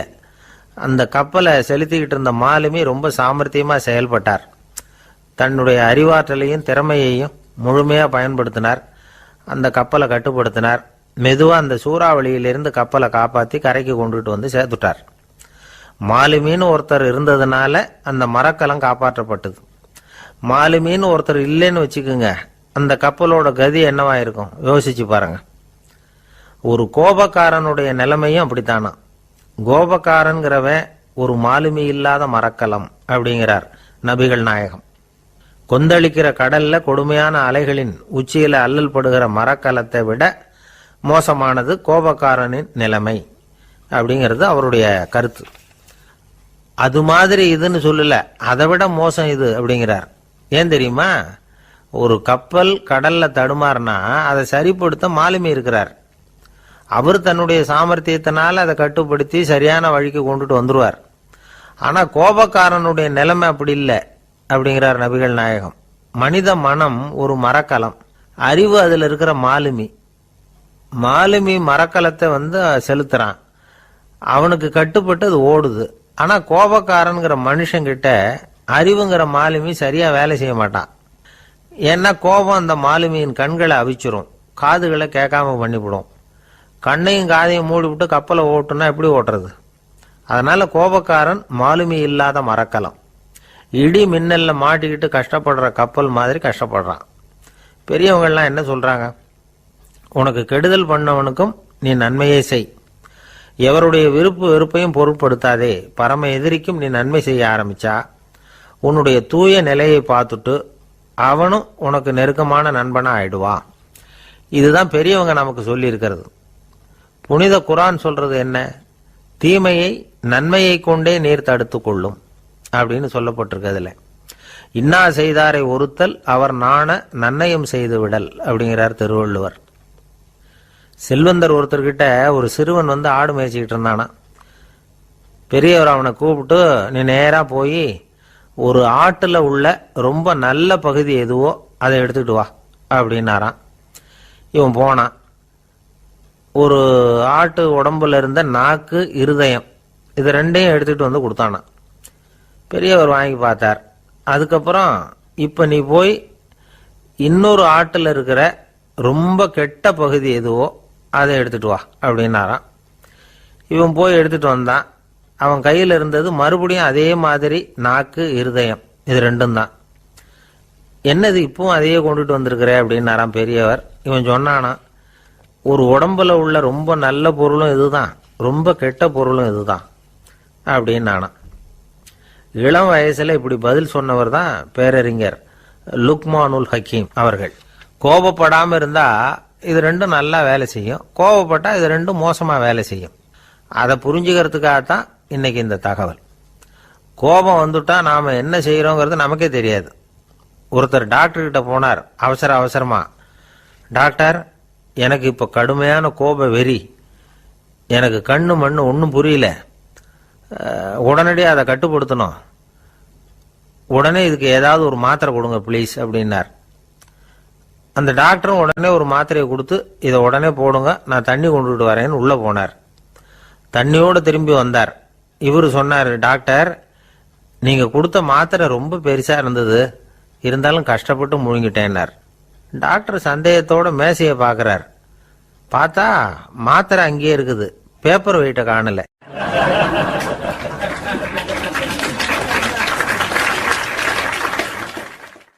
தானத்துல சிறந்தது எது அப்படின்னு ஒரு கேள்வியை கேட்டு, தானத்துல சிறந்தது நிதானம் அப்படின்னு அதுக்கு ஒரு பதிலும் சொல்றவங்க உண்டு. நிதானம் ரொம்ப அவசியம், அதுவும் இன்றைய உலகத்துக்கு ரொம்ப அவசியம். இன்னைக்கு உலகம் ரொம்ப பரபரப்பா போய்கிட்டு இருக்குது. பொறுமையா இருக்கணும்னு நினைக்கிறவங்களால கூட அப்படி இருக்க முடியறதில்ல. பொறுமையை சோதிக்கிறது மாதிரி பல சம்பவங்கள், அதையெல்லாம் சந்திச்சே தீர வேண்டியிருக்குது. எங்க போனாலும் கியூல நிக்க வேண்டியிருக்குது, எங்க போனாலும் காத்துக்கிட்டு இருக்க வேண்டியிருக்கு. ஆபீஸ்லயோ வீட்லயோ கூட நீங்க நிதானமா பொறுமையா நடந்துக்க தெரியலன்னா உங்களுக்கு சிடுமூஞ்சி, முசுடு இப்படிலாம் பேர் வச்சிருவாங்க. அது உங்களுக்கு தேவையா? சரி, வாழ்க்கையில் பொறுமைசாலின்னு பேர் வாங்கறதுக்கு என்ன வழி? முதல் பாயிண்ட், நீங்க நினைக்கிறது, எதிர்பார்க்கறது, செய்யறது எல்லாமே 100% கரெக்டா நடக்கணும்னு ஆசைப்படக்கூடாது. எதுவா இருந்தாலும் அதுல ஓரளவுக்கு தவறு நடக்கலாம் அப்படிங்கறத எதிர்பார்த்தே இருக்கணும். ஓரளவுக்கு அதை அனுமதிக்கணும். ஒரு நண்பரை 6 மணிக்கு ஒரு இடத்துக்கு வர சொல்லி இருக்கிறீங்க, 6 மணிக்கு அவர் வரல, உடனே பொறுமை இழந்து நடந்துக்கப்படாது. ஒரு 10 நிமிஷம் டிலே ஆகலாம். ஒரு வர்ற வழியில பஸ்ஸு கூட ஏதாவது டிராஃபிக்ல மாட்டியிருக்கலாம். அதெல்லாம் எதிர்பார்த்தே கொஞ்சம் காத்திருக்கிறதுல ஒன்றும் தப்பு இல்லை. சில சமயம் டிலே ஆகிறது கூட நல்லதா முடியும். ஒரு பஸ்ஸை தவற விட்டுட்டு, ஐயோ கொஞ்சம் ஒரு 2 நிமிஷம் முன்னாடி வந்திருந்தா பிடிச்சிருக்கலாமே அப்படின்னு தவிச்சுக்கிட்டு இருப்பாங்க சில பேர். அடுத்தபடியாக வர்ற பஸ்ஸு நேரடியாக நீங்கள் போக வேண்டிய இடத்துக்கே கொண்டு போய் விடுற பஸ்ஸாக கூட இருக்கலாம். அது உங்களுக்கு முன்னாடி தெரியாதுல்ல. சில நெருக்கடியான சூழ்நிலைகளை தமாஷா எடுத்துக்கிறதுக்கு பழகிக்கணும். சில இடங்களுக்கு போகிறப்ப காத்திருக்கிறதுக்கு நம்ம மனசை தயார்படுத்திக்கிட்டே போகணும். ஒரு ரயிலுக்கோ பஸ்ஸுக்கோ அல்லது விமானத்துக்கோ கப்பல் பிரயாணத்துக்கோ போகிறப்போ அங்கே போய் நீங்கள் மணிக்கணக்கில் கூட காத்துக்கிட்டு தான் இருக்கணும். புறப்படுற நேரம் கூட மாறலாம். நீங்கள் போய் சேர்ந்ததும் அது உடனே புறப்படணும்னு கட்டாயமாக என்ன? அது மாதிரி சமயத்தில் படிக்கிறதுக்குன்னு சில சுவாரஸ்யமான புத்தகங்களையும் கையில் எடுத்துக்கலாம். உங்களை சுற்றி எவ்வளவோ சுவாரஸ்யமான சம்பவங்கள் நடந்துக்கிட்டு இருக்குதுல்ல, அதையெல்லாம் வேடிக்கை பாருங்கள். எதுக்காக காத்துக்கிட்டு இருக்கிறோமோ அந்த காரியத்தில் உண்மையாகவே நமக்கு ஒரு அக்கறை இருந்தால் நமக்கு போர் அடிக்காது. சில கோயில்களில் பார்த்துருப்பீங்க, தரிசனத்துக்காக பக்தர்கள் நாள் கணக்கில் காத்துக்கிட்டு இருப்பாங்க. அவங்களெலாம் அழுத்துக்கிறது இல்லை. ஆண்டவனை தரிசிக்கணுங்கிற உண்மையான அக்கறை இருக்கிறதுனால அவங்களுக்கு போர் அடிக்கிறது இல்லை. ஆனால் சில சினிமா தியேட்டரில் கூட பார்க்கலாமே, சினிமா கியூ கூட அப்படி தான். சாயந்தரம் 6 மணி ஆட்டத்துக்கு காலம்பரம் 6 மணிக்கே போய் கூட காத்துக்கிட்டு இருப்பாங்க. அவங்களுக்கெல்லாம் போர் அடிக்காது, படம் பார்க்குற ஆர்வம். இன்னொரு முக்கியமான விஷயத்த நாம் பழக்கப்படுத்திக்கணும். லிவ் ஃபார் தி மூமெண்ட் அப்படிங்கிறாங்க நிபுணர்கள். ரொம்ப பேர் எப்படின்னா அடுத்தபடியாக நடக்க போகிற விஷயத்திலேயே கவனமாக இருப்பாங்க. அந்த நினைப்புலேயே இந்த நிமிஷத்தை பொறுமை இல்லாமல் கழிப்பாங்க. ஒருத்தர் இருக்கார், அவர் எப்படின்னா ஆஃபீஸ் முடியறதுக்குள்ளேயே சார் 5 மணிக்கெல்லாம் ரெடியாக இருங்க, நாம் அந்த ஹோட்டலில் போய் டிஃபன் சாப்பிட்ணும் அப்படின்னு 4 மணிலேருந்து சொல்லிகிட்டு இருப்பார். 4:55 பரபரப்பாக ஓடி வருவார். 2 பேரும் புறப்படுவோம், ஹோட்டலுக்கு போவோம், சாப்பிட்டுக்கிட்டு இருப்போம். அப்படி சாப்பிட்டுட்டு இருக்கிறப்ப, சார் சார் சாப்பிட்டு முடிச்சதும் நேராக ஒரு ஜவுளி கடைக்கு போகிறோம் அப்படிம்பார். பரபரக்க சாப்பிட்டு முடிப்பார், புறப்படுவார். ஜவுளி கடையில் அவசர அவசரமாக சீக்கிரம் பில் போடுங்க சார், சினிமாவுக்கு நேரம் ஆகிடும்பார். சினிமா தியேட்டரில் உட்காந்து அடுத்தபடியாக எங்கே டின்னர் சாப்பிட்றதுன்னு யோசனை பண்ணிகிட்டு இருப்பார். ராத்திரி படுக்கையில் விழுந்ததுக்கு அப்புறமும் நாளைக்கு காலையில் எழுந்திரிச்சதும் அதை பண்ணணும் இதை பண்ணணும்னு திட்டம் போட்டுக்கிட்டே இருப்பார்.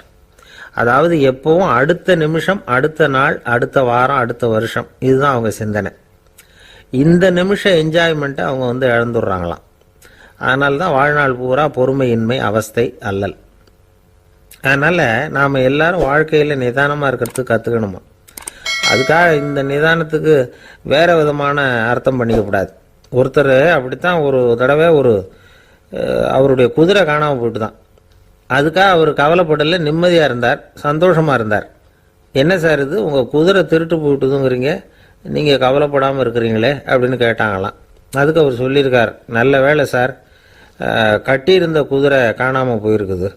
நான் அது மேலே உட்காந்துருக்கிற சமயம் அது காணாமல் போயிருந்ததுன்னா, திருட்டு போயிருந்ததுன்னா நானும் சேர்ந்தில் காணாமல் போயிருப்பேன் அப்படின்னாராம். எவ்வளவு நிதானமான ஆள் பாருங்க.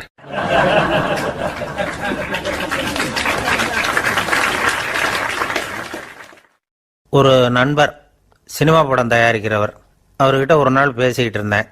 அது எப்படி சார், நீங்கள் எடுக்கிற எந்த படமும் கையை கடிக்காத அளவுக்கு எடுத்துடுறீங்களே, அது எப்படின்னு கேட்டேன். அது ஒன்றும் பெரிய விஷயம் இல்லை சார். பெண்களுக்குன்னு சில உருக்கமான காட்சிகள், இளைஞர்களுக்குன்னு சில நடனங்கள், அடிதடி காட்சிகள், அப்புறம் வயசானவங்களுக்குன்னு சில ஆன்மீக காட்சிகள், சின்ன பிள்ளைங்களுக்கு சிரிப்பு, இப்படி எல்லாமும் சேர்த்து நான் படம் எடுக்கிறேன். மசாலா படம்னு பேர். இது ரொம்ப பெருசாக இல்லைன்னாலும் ஓரளவுக்கு சுமாராக ஓடிடும், கையை கடிக்காது அப்படின்னார். இது ஒரு உத்தி. சில பத்திரிகை ஆசிரியர்களும் இந்த உத்தியை கையாளுறது உண்டு. இந்த உத்திக்கு பார்னம் உத்தி அப்படின்னு பேர். பார்னம் எஃபெக்ட் அப்படின்னு சொல்லுவாங்க. அதாவது ஃபீனியஸ் டி பார்னம் அப்படின்னு ஒருத்தர் அமெரிக்காவில் இருந்தாராம். அதாவது 19ஆம் நூற்றாண்டில் அமெரிக்காவில் கொடிகட்டி பறந்த ஒரு சர்க்கஸ் நிறுவனத்தின் அதிபர் அவர். இந்த உலகத்தில் ஒவ்வொரு நிமிஷமும் ஒரு ஏமாளி பறந்துக்கிட்டே இருக்கிறான் அப்படிங்கிறது அவருடைய சித்தாந்தம். ஒவ்வொருத்தரையும் திருப்திப்படுத்துகிற அளவுக்கு அம்சங்களை கொஞ்சம் கொஞ்சமாக கலந்து கேளிக்கை நிகழ்ச்சிகளை நடத்தினது தான் அவருடைய மகத்தான வெற்றிக்கு காரணம்.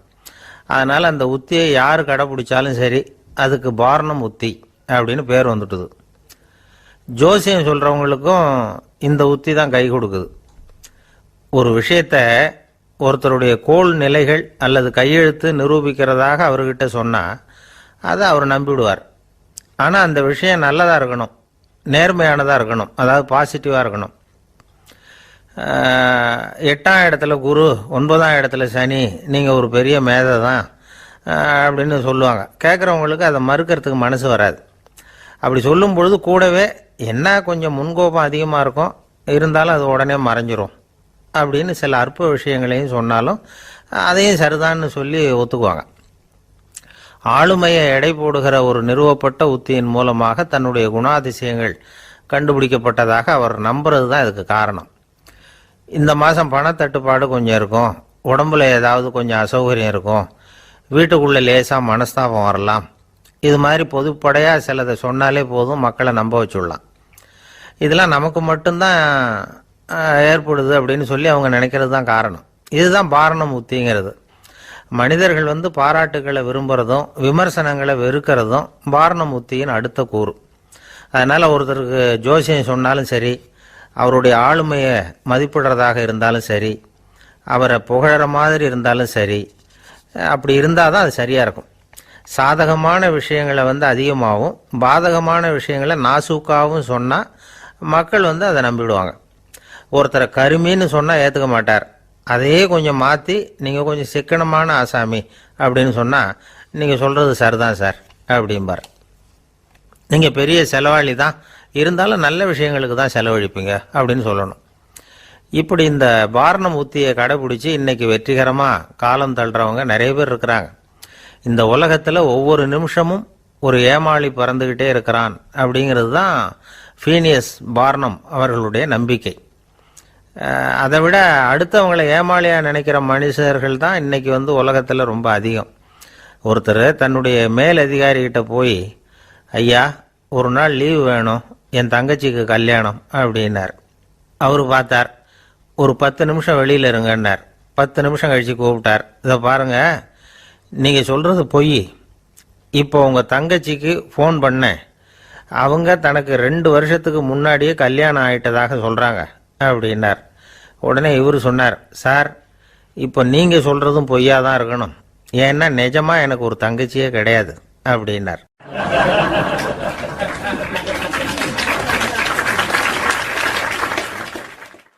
ஒரு நாள் காலை நேரம் ஒரு குரு படுக்கையை விட்டு எழுந்திருக்கிறார்.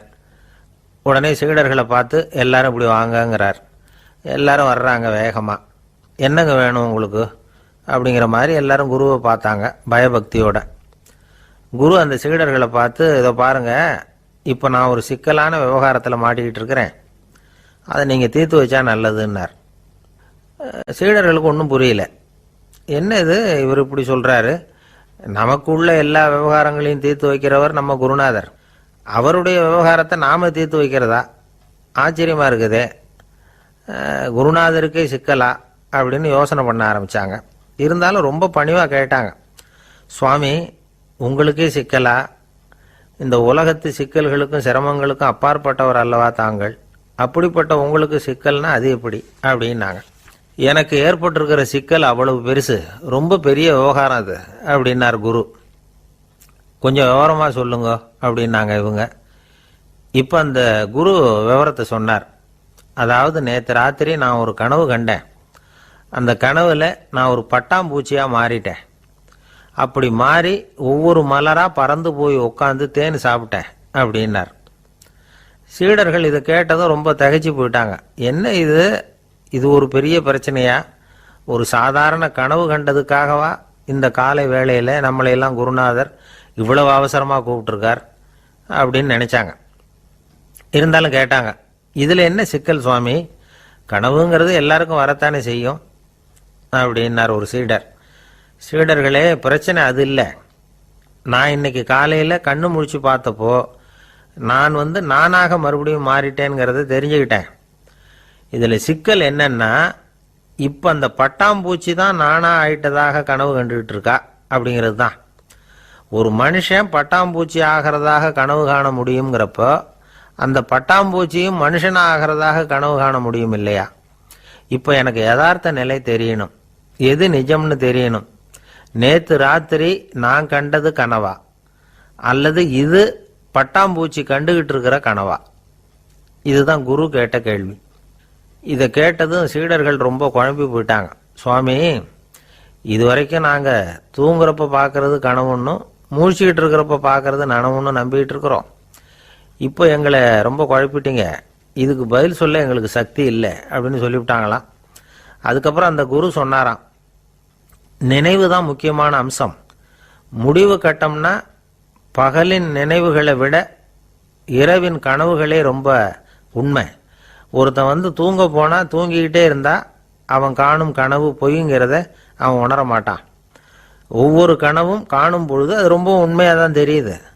ஒரு கனவு கூட உண்மை இல்லைன்னு கனவுல தோன்றுவதே இல்லை அப்படின்னார் குரு. அகில வாழ்வு அத்தனையும் சொற்பனம் கண்டாய் அப்படிங்கிறார் தாயுமானவர். ஆகையினால நம்ம கனவுலேருந்து நாம் என்னைக்கு முழிச்சிக்க போகிறோம் அப்படிங்கிறது தான் ஒரு முக்கியமான கேள்வி. ஒருத்தர் வந்தார், காலில் கட்டோடு வந்தார். என்னங்க காலில் கட்டுன்னு? சார், நேற்று ராத்திரி தூக்கத்தில் எங்கள் வீட்டு கூரையில் ஏணியை சாத்தி வச்சு இறங்கினப்போ வழுக்கி விழுந்து காலை உடச்சிக்கிட்டேன்னார். உங்கள் வீட்டில் தான் ஏணியே கிடையாது சார் அப்படின்னு. உண்மைதான் சார், நான் கீழே விழுந்து முழிச்சுக்கிட்டதுக்கு அப்புறம் தானே ஏணி இல்லைங்கிறது எனக்கு ஞாபகம் வந்தது அப்படின்னார்.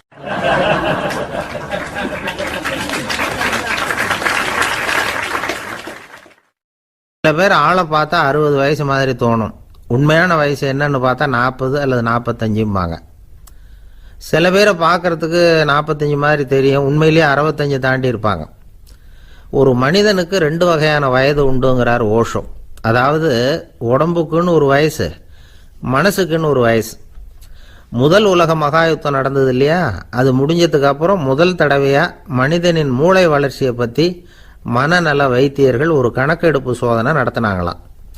அது வரைக்கும் மனிதனுக்கு 2 வகையான வயது உண்டுன்னு யாரும் சிந்திச்சதே இல்லையா. அந்த உலக மகா யுத்தம் முடிஞ்சதுக்கு அப்புறம் மனிதனுடைய சராசரி மனதின் வயதை கணக்கிட்டு பார்க்கும் பொழுது அவங்களுக்கெல்லாம் ரொம்ப அதிர்ச்சியாக இருந்துதான். ஏன்னா அது ரொம்ப பின்தங்கிய நிலையில் இருந்திருக்கு, வளர்ச்சி அடையாத நிலையில் இருந்திருக்கு. அவங்க கண்டுபிடிச்ச பிரகாரம் அப்போ மனசோட சராசரி வயசு என்ன தெரியுமா? 14. அப்படின்னா பார்த்துங்க, உடல் ரீதியாக ஒருத்தரோட வயசு 70 கூட இருக்கலாம், ஆனால் மனசோட வயசு 14 தான். இதுக்கு நேர்மாறாக அமைஞ்சு போச்சுன்னு வச்சுங்க. அதாவது ஒருத்தருக்கு உண்மையிலேயே 14 வயசு, அதாவது உடலோட வயசு 14, அவரோட மனசின் வயசு 70ன்னு வச்சுக்கோங்க. இப்படி அமைஞ்சுட்டுதுன்னா அவர் சீக்கிரம் ஞானத்தன்மை அடைஞ்சிருவார் அப்படின்னு அர்த்தம். இப்போ நமக்கெல்லாம் உடம்போட வயசு மனசோட வயசு ரெண்டும் ஒன்றா இருந்துட்டா அதுவே போதும், அதுவே பெரிய விஷயம். இப்போ எமர்சன் கிட்ட போய் ஒருத்தர் கேட்டாராம், உங்கள் வயசு என்ன அப்படின்னு. அவர் உடனே பதில் சொல்லியிருக்கார், 360 வருஷம் அப்படின்னாராம். கேட்டவர் குழம்பி போயிட்டார். அவர் என்ன சொல்கிறாரு, 360 வயசா? என்ன நம்ம காதில் தான் சரியாக விழலையா? எமர்சன் எப்பவும் உண்மையை பேசுகிற ஒரு சிறந்த அறிவாளி, அவர் இப்படிலாம் பொய் சொல்ல மாட்டாரே அப்படின்னு ஒரு யோசனை பண்ணிக்கிட்டே இவர் மறுபடியும் அவர் கிட்ட போனாராம். ஐயா, நீங்கள் சொன்னது சரியாக என் காதில் விழலை, அதனால் மறுபடியும் கேட்குறேன், உங்கள் வயசு என்ன அப்படின்னாராம். எமர்சன் மறுபடியும் சொல்லியிருக்கிறார், 360 வருஷம்னு. வந்தவருக்கு உண்மையிலேயே அதிர்ச்சியாக போட்டுது. அதுக்கப்புறம் மெதுவாக ஆரம்பித்தாராம், ஐயா நீங்கள் சொல்கிறத என்னால் ஏற்றுக்க முடியாது. எப்படி பார்த்தாலும் இப்போ உங்களுக்கு வயசு ஒரு 60க்கு மேலே இருக்காதுன்னு நினைக்கிறேன் அப்படின்னாராம். நீங்கள் சொல்கிறது சரிதான், அது என் உடம்போட வயசுன்னாராம் எமர்சன். அப்படின்னா ஏற்கனவே நீங்கள் சொன்னது அப்படின்னு கேட்டிருக்காரு, அது என் மனசோட வயசு அப்படின்னாராம். நம்மளை பொறுத்த வரைக்கும் அறிவு தூசு படிஞ்சிருக்கு, அது மாதிரியே அன்பும் மாசுபட்டிருக்கு. இது ரெண்டையும் சுத்தம் பண்ண வேண்டியிருக்குது. அப்போ தான் நாம் சரியான வயசில் வாழ முடியும். ஒரு ஆசாமி இருக்கிறார், அவருக்கு உடம்போட வயசு அதிகம், மனசோட வயசு ரொம்ப குறைச்சல், குழந்த மாதிரி. அவர் ஒரு ஆஸ்பத்திரியில் படுத்திருக்கிறார். நர்ஸம்மா எல்லாருக்கும் மருந்து கொடுத்துட்டு போகிறாங்க. கொஞ்ச நேரம் கழித்து திரும்பி வந்தாங்க. அப்போ இவர் அந்த அம்மாவை கூப்பிட்டு சொல்கிறார், இதை பாருங்கள் சிஸ்டர், நீங்கள் எல்லாருக்கும் சின்ன சின்ன மாத்திரையாக கொடுத்துட்டு எனக்கு மட்டும் நீளமான மாத்திரையாக கொடுத்துட்டீங்க. முழுங்கிறதுக்கு ரொம்ப கஷ்டமாக போச்சு. இனிமேல் எனக்கும் சின்ன மாத்திரையாக கொடுங்க சிஸ்டர் அப்படின்னாராம். அந்த அம்மா உடனே அதிர்ச்சியாகி தலையில் அடிச்சுக்கிட்டாங்களாம். நான் கஷ்டப்பட்டு மாத்திரையை முழுங்கினத்துக்கு நீங்கள் ஏமா தலையில் தட்டிக்கிறீங்க அப்படின்னு கேட்டிருக்காரு இவர். இதுக்கு அவங்க சொல்லியிருக்கிறாங்க, நான் உங்களுக்கு கொடுத்துட்டு போனது மாத்திரை இல்லைங்க, அது தெர்மாமீட்டர் அப்படின்னாங்களாம்.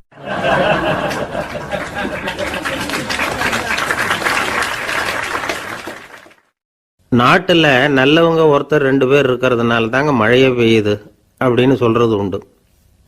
நல்லார் ஒருவர் உளரேல் அவர் பொருட்டு எல்லாருக்கும் பெய்யும் மழை. சில சமயம் ரொம்ப பேர் திடீர்னு நல்லவங்களா ஆயிடுவாங்க போல இருக்கு. அதனால தான் விடாம பேய் மழையா கொட்டி தீர்த்துடுது. எல்லாரும் நல்லவங்களாயிட்டா உலகமே தாங்காது போல இருக்க. அப்பப்போ ஒருத்தர் 2 பேர் நல்லவங்களாகணும், அப்பதான் சீரா மழை பெய்யும். மாசத்துக்கு 3 பேர் நல்லவங்களானா மாதம் மும்மாரி பொழியும். இதெல்லாம் வேடிக்கை பேச்சு. இப்போ இதெல்லாம் ஒரு பக்கம் இருக்கட்டும், இப்போ விஷயத்துக்கு வருவோம். ஒரு கும்பல்ல நல்லவன் யாரு அப்படிங்கிறத எப்படி கண்டுபிடிக்கிறது? இதுக்கு ஒரு வேடிக்கை கதை உண்டு. என்னுடைய நண்பர் ஒருத்தருக்கு அவங்க பாட்டியம்மா சொன்ன கதையா அது. அது என்ன கதைன்னா, ஒரு ஊர்ல ஒரு சமயம் பலமான மழை பெய்ய ஆரம்பிச்சுட்டு தான். இடி மின்னல் ரொம்ப கடுமையா இருந்திருக்குது. ஆரம்பிச்ச மழை வர வர கடுமையா ஆகிட்டு இருக்குதே தவிர நிக்கிற பாடா தெரியல. ஊர் ஜனங்கள்லாம் பார்த்தாங்க. இதுக்கு மேலேயும் வீட்டு உள்ள இருந்தா ஆபத்துங்கிறத புரிஞ்சுக்கிட்டாங்க. ஏன்னா வீடெல்லாம் இடிஞ்சு விழுந்துருமோங்கிற பயம். உடனே எல்லாரும் புறப்பட்டு ஊருக்கு பொதுவா இருந்த ஒரு மண்டபத்துல போய் தங்கிக்கிட்டாங்க. மின்னல் கடுமையா இருந்தது, இடி எந்த நேரத்திலையும் விழலாம்ங்கிற நிலைமை, எப்போ விழலாம்னு பார்த்துக்கிட்டு இருக்குது. அந்த மண்டபத்தில் இருந்த ஜனங்கள் மனசுக்குள்ள ஒரு பயம், நம்ம கூட்டத்தில் யாராவது ஒரு கெட்டவன் பாவம் பண்ணவன் இருந்தா கூட இடி இந்த மண்டபத்தில் விழுந்துரும், அது எல்லாருக்கும் ஆபத்து அப்படின்னு நினைச்சாங்க. சரி, இதுக்கு என்ன பண்ணலாம் அப்படின்னு யோசனை பண்ணாங்க. அந்த கூட்டத்தில் ஒரு பெரியவர் இருந்தார். அவரு ஒரு யோசனை சொன்னார். இதை பாருங்க, அதுக்கு ஒரு வழி இருக்கு. அதோ எதிர்த்தாப்புல கொஞ்சம் தூரத்தில் ஒரு உயரமா மரம் ஒன்று இருக்கு பாருங்க. பொதுவா இடி சுலபமா விழறது அது மாதிரி உயரமான மரத்துல தான். நம்ம கூட்டத்தில் இருக்கிறவங்க எல்லாரும் ஒவ்வொருத்தரா போய் அந்த மரத்தை தொட்டு விட்டு திரும்பி வந்துடணும். நம்மள பாவம் பண்ணவன் யாரோ அவன் அந்த மரத்தை தொடுற சமயத்துல இடி விழுந்துரும், அவன் மட்டும் போயிடுவான், மண்டபத்தில் இருக்கிற நாமெல்லாம் பொழைச்சிக்கலாம் அப்படின்னு ஐடியா கொடுத்தாரு அந்த பெரியவர். இது நல்ல யோசனையா பட்டது. எல்லாரும் ஒத்துக்கிட்டாங்க. ஒவ்வொருத்தரா போய் அந்த மரத்தை தொட்டு விட்டு திரும்பி வந்தாங்க. இடி எதுவும் விழல. இன்னமும் பாவம் பண்ண ஆசாமி அதை போய் தொடலை போல இருக்கு அப்படின்னு நினைச்சுக்கிட்டாங்க. ஒவ்வொருத்தரா போறாங்க, எல்லாரும் போய் தொட்டுக்கிட்டு வந்தாச்சு. இன்னும் ஒரே ஒரு ஆசாமி தான் பாக்கி. கடைசியா இருந்த அந்த ஆள் பயந்துட்டான். இது வரைக்கும் இடி விழலைன்னா இப்ப என்ன அர்த்தம்? இப்ப நாம தான் பாக்கி, நாம தான் தப்பு பண்ண ஆள் போல இருக்கு அப்படின்னு நினைச்சுட்டான். அதனால துணிச்சலா போய் தொடறதுக்கு பயந்தான், தயங்கிக்கிட்டே இருந்தான். இருந்தாலும் மற்றவங்க எல்லாம் சும்மா இருப்பாங்களா? கட்டாயப்படுத்தி கழுத்தை பிடிச்சி தள்ளாத குறையா அவனை தள்ளி விட்டாங்க, போய் தொட்டுட்டு வாடான்னு. அவன் நடுங்கிட்டே போய் அந்த மரத்தை தொட்டான். அதே வினாடி ஒரு பயங்கரமான மின்னல் இடி விழுந்துட்டுது. எங்க விழுந்தது தெரியுமா? அந்த ஆள் மேல இல்ல, மண்டபத்துல விழுந்தது. மண்டபத்துல இருந்தவங்க பூரா காலி. அந்த ஒரு ஆள் மட்டும் புழைச்சிக்கிட்டான். இந்த ஒரு ஆளை காப்பாத்துறதுக்காக தான் இடி மண்டபத்துல விழாம இருந்திருக்குது. இதுதான் கதை. அதனால நல்லவங்க எப்படியும் தப்பிச்சுக்குவாங்க அப்படிங்கிறது ஒரு நீதி. ஒருத்தன் அப்படிதான் தெருவில் நடந்து போய்கிட்டு இருந்தான், ரொம்ப நல்லவன். எதிரில் ஒருத்தன் சைக்கிளில் வந்துகிட்டு இருந்தான். அதுல மோதி இவன் கீழே விழுந்துட்டான். சைக்கிள்காரன் உடனே இறங்கி இவனை தூக்கி விட்டான். இவன் எழுந்திரிச்சு அவனை முறைச்சி பார்த்தான். அப்படி பார்க்காதீங்க சார், நீங்க ரொம்ப புண்ணியம் பண்ணியிருக்கீங்க, அதுதான் இப்போ சைக்கிளில் மோதிக்கிட்டீங்க அப்படின்றான். என்ன அப்படி சொல்றேன் நான்? இவன் 10 நிமிஷத்துக்கு முன்னாடி நான் லாரி ஓட்டிட்டு வந்தேன், அப்போ நீங்க எதிரில் வந்திருந்தீங்கன்னா என்ன ஆயிருக்கும் அப்படின்னானா அவன்.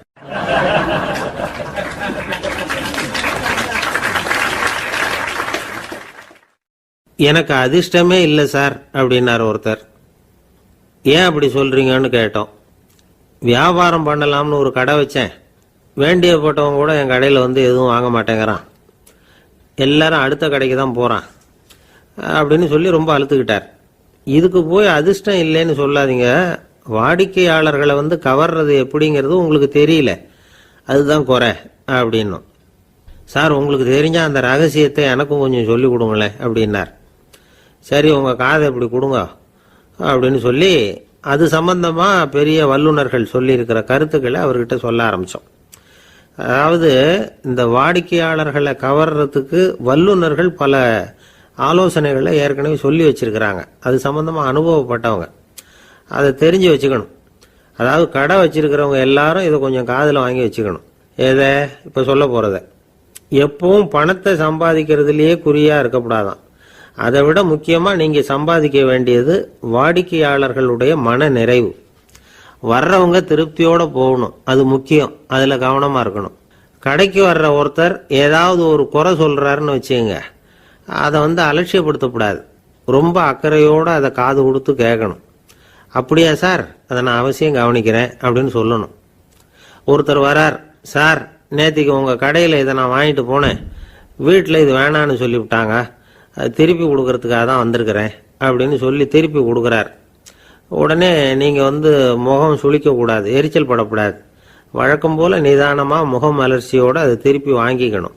இவ்வளவு ரூபாய்க்கு சாமான் வாங்கினா இந்த ஸ்பூன் அன்பளிப்பு, இப்படி ஏதாவது கொடுக்கலாம். பண்டிகை காலங்கள்லேயும் பொருள்கள் வாங்குறவங்களுக்கு இப்படி ஏதாவது பொருத்தமா ஒரு அன்பளிப்பு கொடுக்கலாம். நீங்க கொடுக்கறது ஒரு சர்வசாதாரணமான பொருளா இருந்தா கூட அது வாங்குற ஒரு மனசுல ஒரு மகிழ்ச்சியை ஏற்படுத்தும். எதுவும் உங்களால கொடுக்க முடியலன்னா உங்க முகம் நிறைஞ்ச சிரிப்பையாவது கொடுங்க, அது போதும். உங்க கடையில் இல்லாத ஒரு பொருளை வாடிக்கையாளர் கேட்கிறார், உடனே இல்லைன்னு முகத்தில் அடிச்சது மாதிரி சொல்லிடக்கூடாது. கொஞ்சம் உட்காருங்க சார் அப்படின்னு சொல்லி உங்க பணியாளர் யாரையாவது அனுப்பி வெளியில இருந்து வாங்கிட்டு வர சொல்லி அவர்கிட்ட கொடுக்கலாம். சில பேர் உங்க கடைக்கு வரும்பொழுது அவங்க வீட்டு குழந்தைகளையும் கூப்பிட்டுக்கிட்டு வர்றாங்கன்னு வைங்க. நீங்க என்ன செய்யணும்னா அந்த குழந்தைகளை முதல்ல கவனிக்கணும்.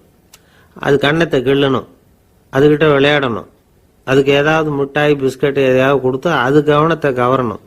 அதுக்கப்புறம் பெரியவங்களை கவனிக்கலாம். உங்க கடையில வேலை செய்யற பணியாளர்கள் சுத்தமா இருக்கணும், சிரிச்ச முகம், சுறுசுறுப்பு, இது ரெண்டும் அவங்களுக்கு தேவை. அழுது வடிஞ்சிக்கிட்டு இருக்கக்கூடாது.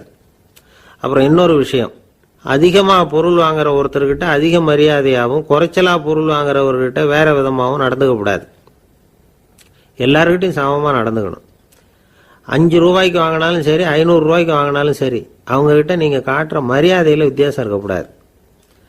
எல்லாத்துக்கும் மேல உங்க கடையில ஒரு பொருள் வாங்கினா அது உண்மையானதா இருக்கும், தரமுள்ளதா இருக்கும் அப்படிங்கிற நினைப்பு ஜனங்களுக்கு வரணும். அதனால தரமான பொருளையே நீங்க உங்க கடையில வச்சிருக்கணும்.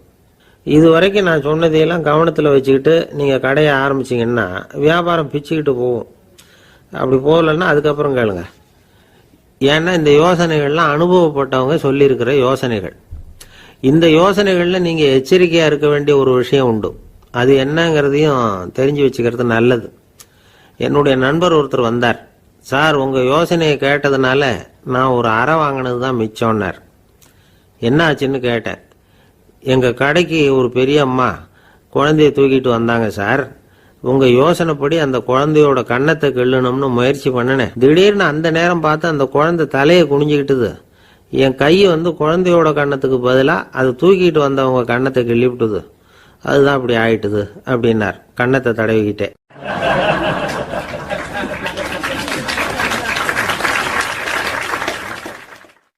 ஒரு நாள் ஒரு 10-15 பள்ளிக்கூடத்து பிள்ளைங்க தேடிட்டு வந்தாங்க. உங்களை பார்த்துட்டு தான் போகணும், அதுக்காக தான் வந்திருக்கோம்னாங்க. என்ன விஷயம்னு கேட்டோம்.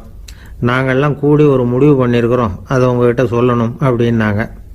அதுவும் ஒரு வாண்டு பையன் அதை சொன்னான். என்ன முடிவு அது அப்படின்னு கேட்டோம் ரொம்ப ஆர்வமாக. அதை இப்போ சொல்ல மாட்டோம், எங்களுக்கு பிடிக்கிற மாதிரி ஏதாவது ஒரு தகவல் சொன்னால் அதுக்கப்புறம் நாங்கள் அதை சொல்கிறோம் அப்படின்னா அந்த வாண்டு பையன். சரி, சின்ன பையன்கிட்ட இன்னைக்கு வசமாக மாட்டிக்கிட்டோம் அப்படின்னு நினச்சிக்கிட்டு அவங்களுக்கு தகுந்த மாதிரி ஒரு கதை சொல்ல ஆரம்பித்தோம். அது என்ன கதைன்னா, ஒரு பெரிய காடு, அதில் பலவிதமான மிருகங்கள். அந்த காட்டுக்கு ஒரு சிங்கம் தான் ராஜா. எப்பவும் காட்டுக்கு அது தானே ராஜா. ஒரு பெரிய யானைக்கு இது பொறுக்கலை. என்ன இது, எப்போ பார்த்தாலும் இங்கே சிங்கத்துக்கே ராஜா பதவி கிடைக்குது, நான்லாம் எவ்வளவு பலசாலியாக இருக்கிறேன், அப்படி இருந்தும் எனக்கு அந்த பதவி கிடைக்கலையே அப்படின்னு தனக்குள்ளே பொறுமிக்கிட்டே இருந்தது. ராஜா பதவியை நினச்சி ரொம்ப ஏக்கம், அதுக்கு பதவி மோகம். இந்த சமயம் பார்த்து ஒரு குள்ள நரி கூட்டம் அதை தேடிட்டு வந்தது. ஐயா பெரியவங்களே, நீங்கள் இந்த காட்டுக்கு ராஜாவாக இருக்க ஆசைப்படுறீங்க, அதில் ஒன்றும் தப்பு இல்லை. ஆனால் அதுக்கு முன்னாடி நீங்கள் எங்கள் கூட்டத்துக்கு கொஞ்ச நாள் தலைவராக இருங்க, அதாவது ராஜாவாக இருங்களேன், உங்களுக்கும் ஒரு ட்ரைனிங் கிடைச்சது மாதிரி இருக்கும் அப்படின்னு சொல்லியிருக்குது இந்த கூட்டம், குள்ள நரி கூட்டம். இதை கேட்ட உடனே யானைக்கு ரொம்ப சந்தோஷம் தாங்கலை. அதுதான் எப்போன்னு பதவிக்காக காத்துக்கிட்டு இருக்குதே. இருந்தாலும் கொஞ்சம் பிகுவோட, சரி நீங்கள்லாம் இவ்வளவு தூரம் என்னை தேடிட்டு வந்து கேட்கறதுனால மறுக்க முடியல அப்படின்னு ரொம்ப ஏதோ அவளுக்கு சிரமப்பட்டு ஒத்துக்கிறது மாதிரி ஒத்துக்கிட்டது. ஏதோ உங்கள் ஆசைக்கு கட்டுப்படுறேன், கொஞ்ச நாள் உங்கள் கூட்டத்துக்கு ராஜாவாக இருக்கிறதுக்கு சம்மதிக்கிறேன் அப்படின்னுது. உடனே அந்த யானை ராஜ நட போட ஆரம்பிச்சிட்டுது. யானை சாதாரணமாக நடந்தாவே எப்படி இருக்குங்கிறது நமக்கு தெரியும். அதுவே ராஜ நட நடந்தால் எப்படி இருக்கும் கற்பனை பண்ணி பாருங்கள். யானை முன்னாடி கம்பீரமாக போய்கிட்டு இருக்குது, தலைவர் இல்லையா, அதனால் குள்ள நரிகள்லாம் ரொம்ப அடக்கமாக அது பின்னாடி அணிவகுத்து போயிட்டு இருக்குது. ராஜா வாழ்க, மன்னர் வாழ்க அப்படின்னு கோஷம் வேற. யானைக்கு தலைகால புரியல, அவ்வளவு சந்தோஷம். அந்த யானைக்கு செருக்கு, ஆணவம் எல்லாம் ஏற்பட்டு போச்சு. அதுக்கப்புறம் அது தரையை பார்க்குமா, நிமிர்ந்து நடக்க ஆரம்பிச்சுட்டுது. தரையை பார்க்கறதே இல்லை. அப்படி போயிட்டு இருக்கிறப்போ ஒரு சதுப்பு நிலத்தில் திடீர்னு காலை வச்சுட்டுது. அவ்வளவுதான், கால் உள்ளே போட்டுது. இன்னொரு காலை எடுத்து வச்சுது, அதுவும் உள்ளே போட்டுது. அந்த 2 காலையும் எடுக்கிறதுக்காக அடுத்த 2 காலையும் அழுத்திச்சு, அதுவும் உள்ளே போக ஆரம்பிச்சுட்டுது. இப்போ 4 காலம் வசமாக சேத்துல அழுந்தி போச்சு, எடுக்க முடியல. குள்ள நரிகள்லாம் அதை சுற்றி சுற்றி வந்தது. சிலது சுற்றி நின்று டான்ஸ் ஆட ஆரம்பிச்சுட்டுது யானையை பார்த்துட்டு. இதை யானை பார்த்தது. என்ன இது, தலைவர் நான் தவிச்சுக்கிட்டு இருக்கிறேன், தொண்டர்கள்லாம் சுற்றி நின்று வேடிக்கை பார்த்துக்கிட்டு இருக்கிறீங்க, டான்ஸ் ஆடுறீங்க அப்படின்னு கேட்டுதான். தொண்டர்களே, தலைவர் நான் தவிச்சுக்கிட்டு இருக்கிறது உங்களுக்கு தெரியலையா? இப்போ உடனே உங்கள் தலைவரை காப்பாற்ற வேண்டியது உங்கள் கடமை இல்லையா அப்படின்னு கத்துச்சான் அந்த யானை. குள்ள நரிகளில் ஒன்று முன்னாடி நின்று அந்த யானையை பார்த்து தான், தலைவரே எங்களுக்கு ரொம்ப நாளாக ஒரு ஆசை, அந்த ஆசையை நிறைவேற்றிக்கிறதுக்காகத்தான் உங்களை எங்கள் தலைவராக ஏற்றுக்கிறோம்னு சொன்னோம் அப்படின்னு தான். என்ன ஆசைன்னு கேட்டிருக்கு யானை. யானை கறி சாப்பிட்டு பார்க்கணுங்கிறது எங்களுக்கு ரொம்ப நாளாக ஆசை, அது இன்னைக்கு தான் நிறைவேற போகுது அப்படின்னு தான் அந்த நரி. இதை கேட்ட உடனே அந்த யானை அப்படியே மூர்ச்சி ஆகிட்டு தான். நரிகள்லாம் அது மேலே ஏறி குதற ஆரம்பிச்சுட்டு தான். பதவி மேலே இருந்த பேராசை அந்த பலசாலியான யானையையே மாட்டி விட்டுட்டுது பார்த்தீங்களா அப்படின்னு சொல்லி முடித்தோம் இந்த கதையை அந்த சின்ன பிள்ளைங்க கிட்ட. சரிங்க, இப்போ நாங்கள் உங்களை தேடி வந்த விஷயம் என்னங்கிறத சொல்லவா அப்படின்னா ஒரு வாண்டு பையன். சீக்கிரம் சொல்லு தம்பி, சஸ்பென்ஸ் தாங்கலை அப்படின்னோம்.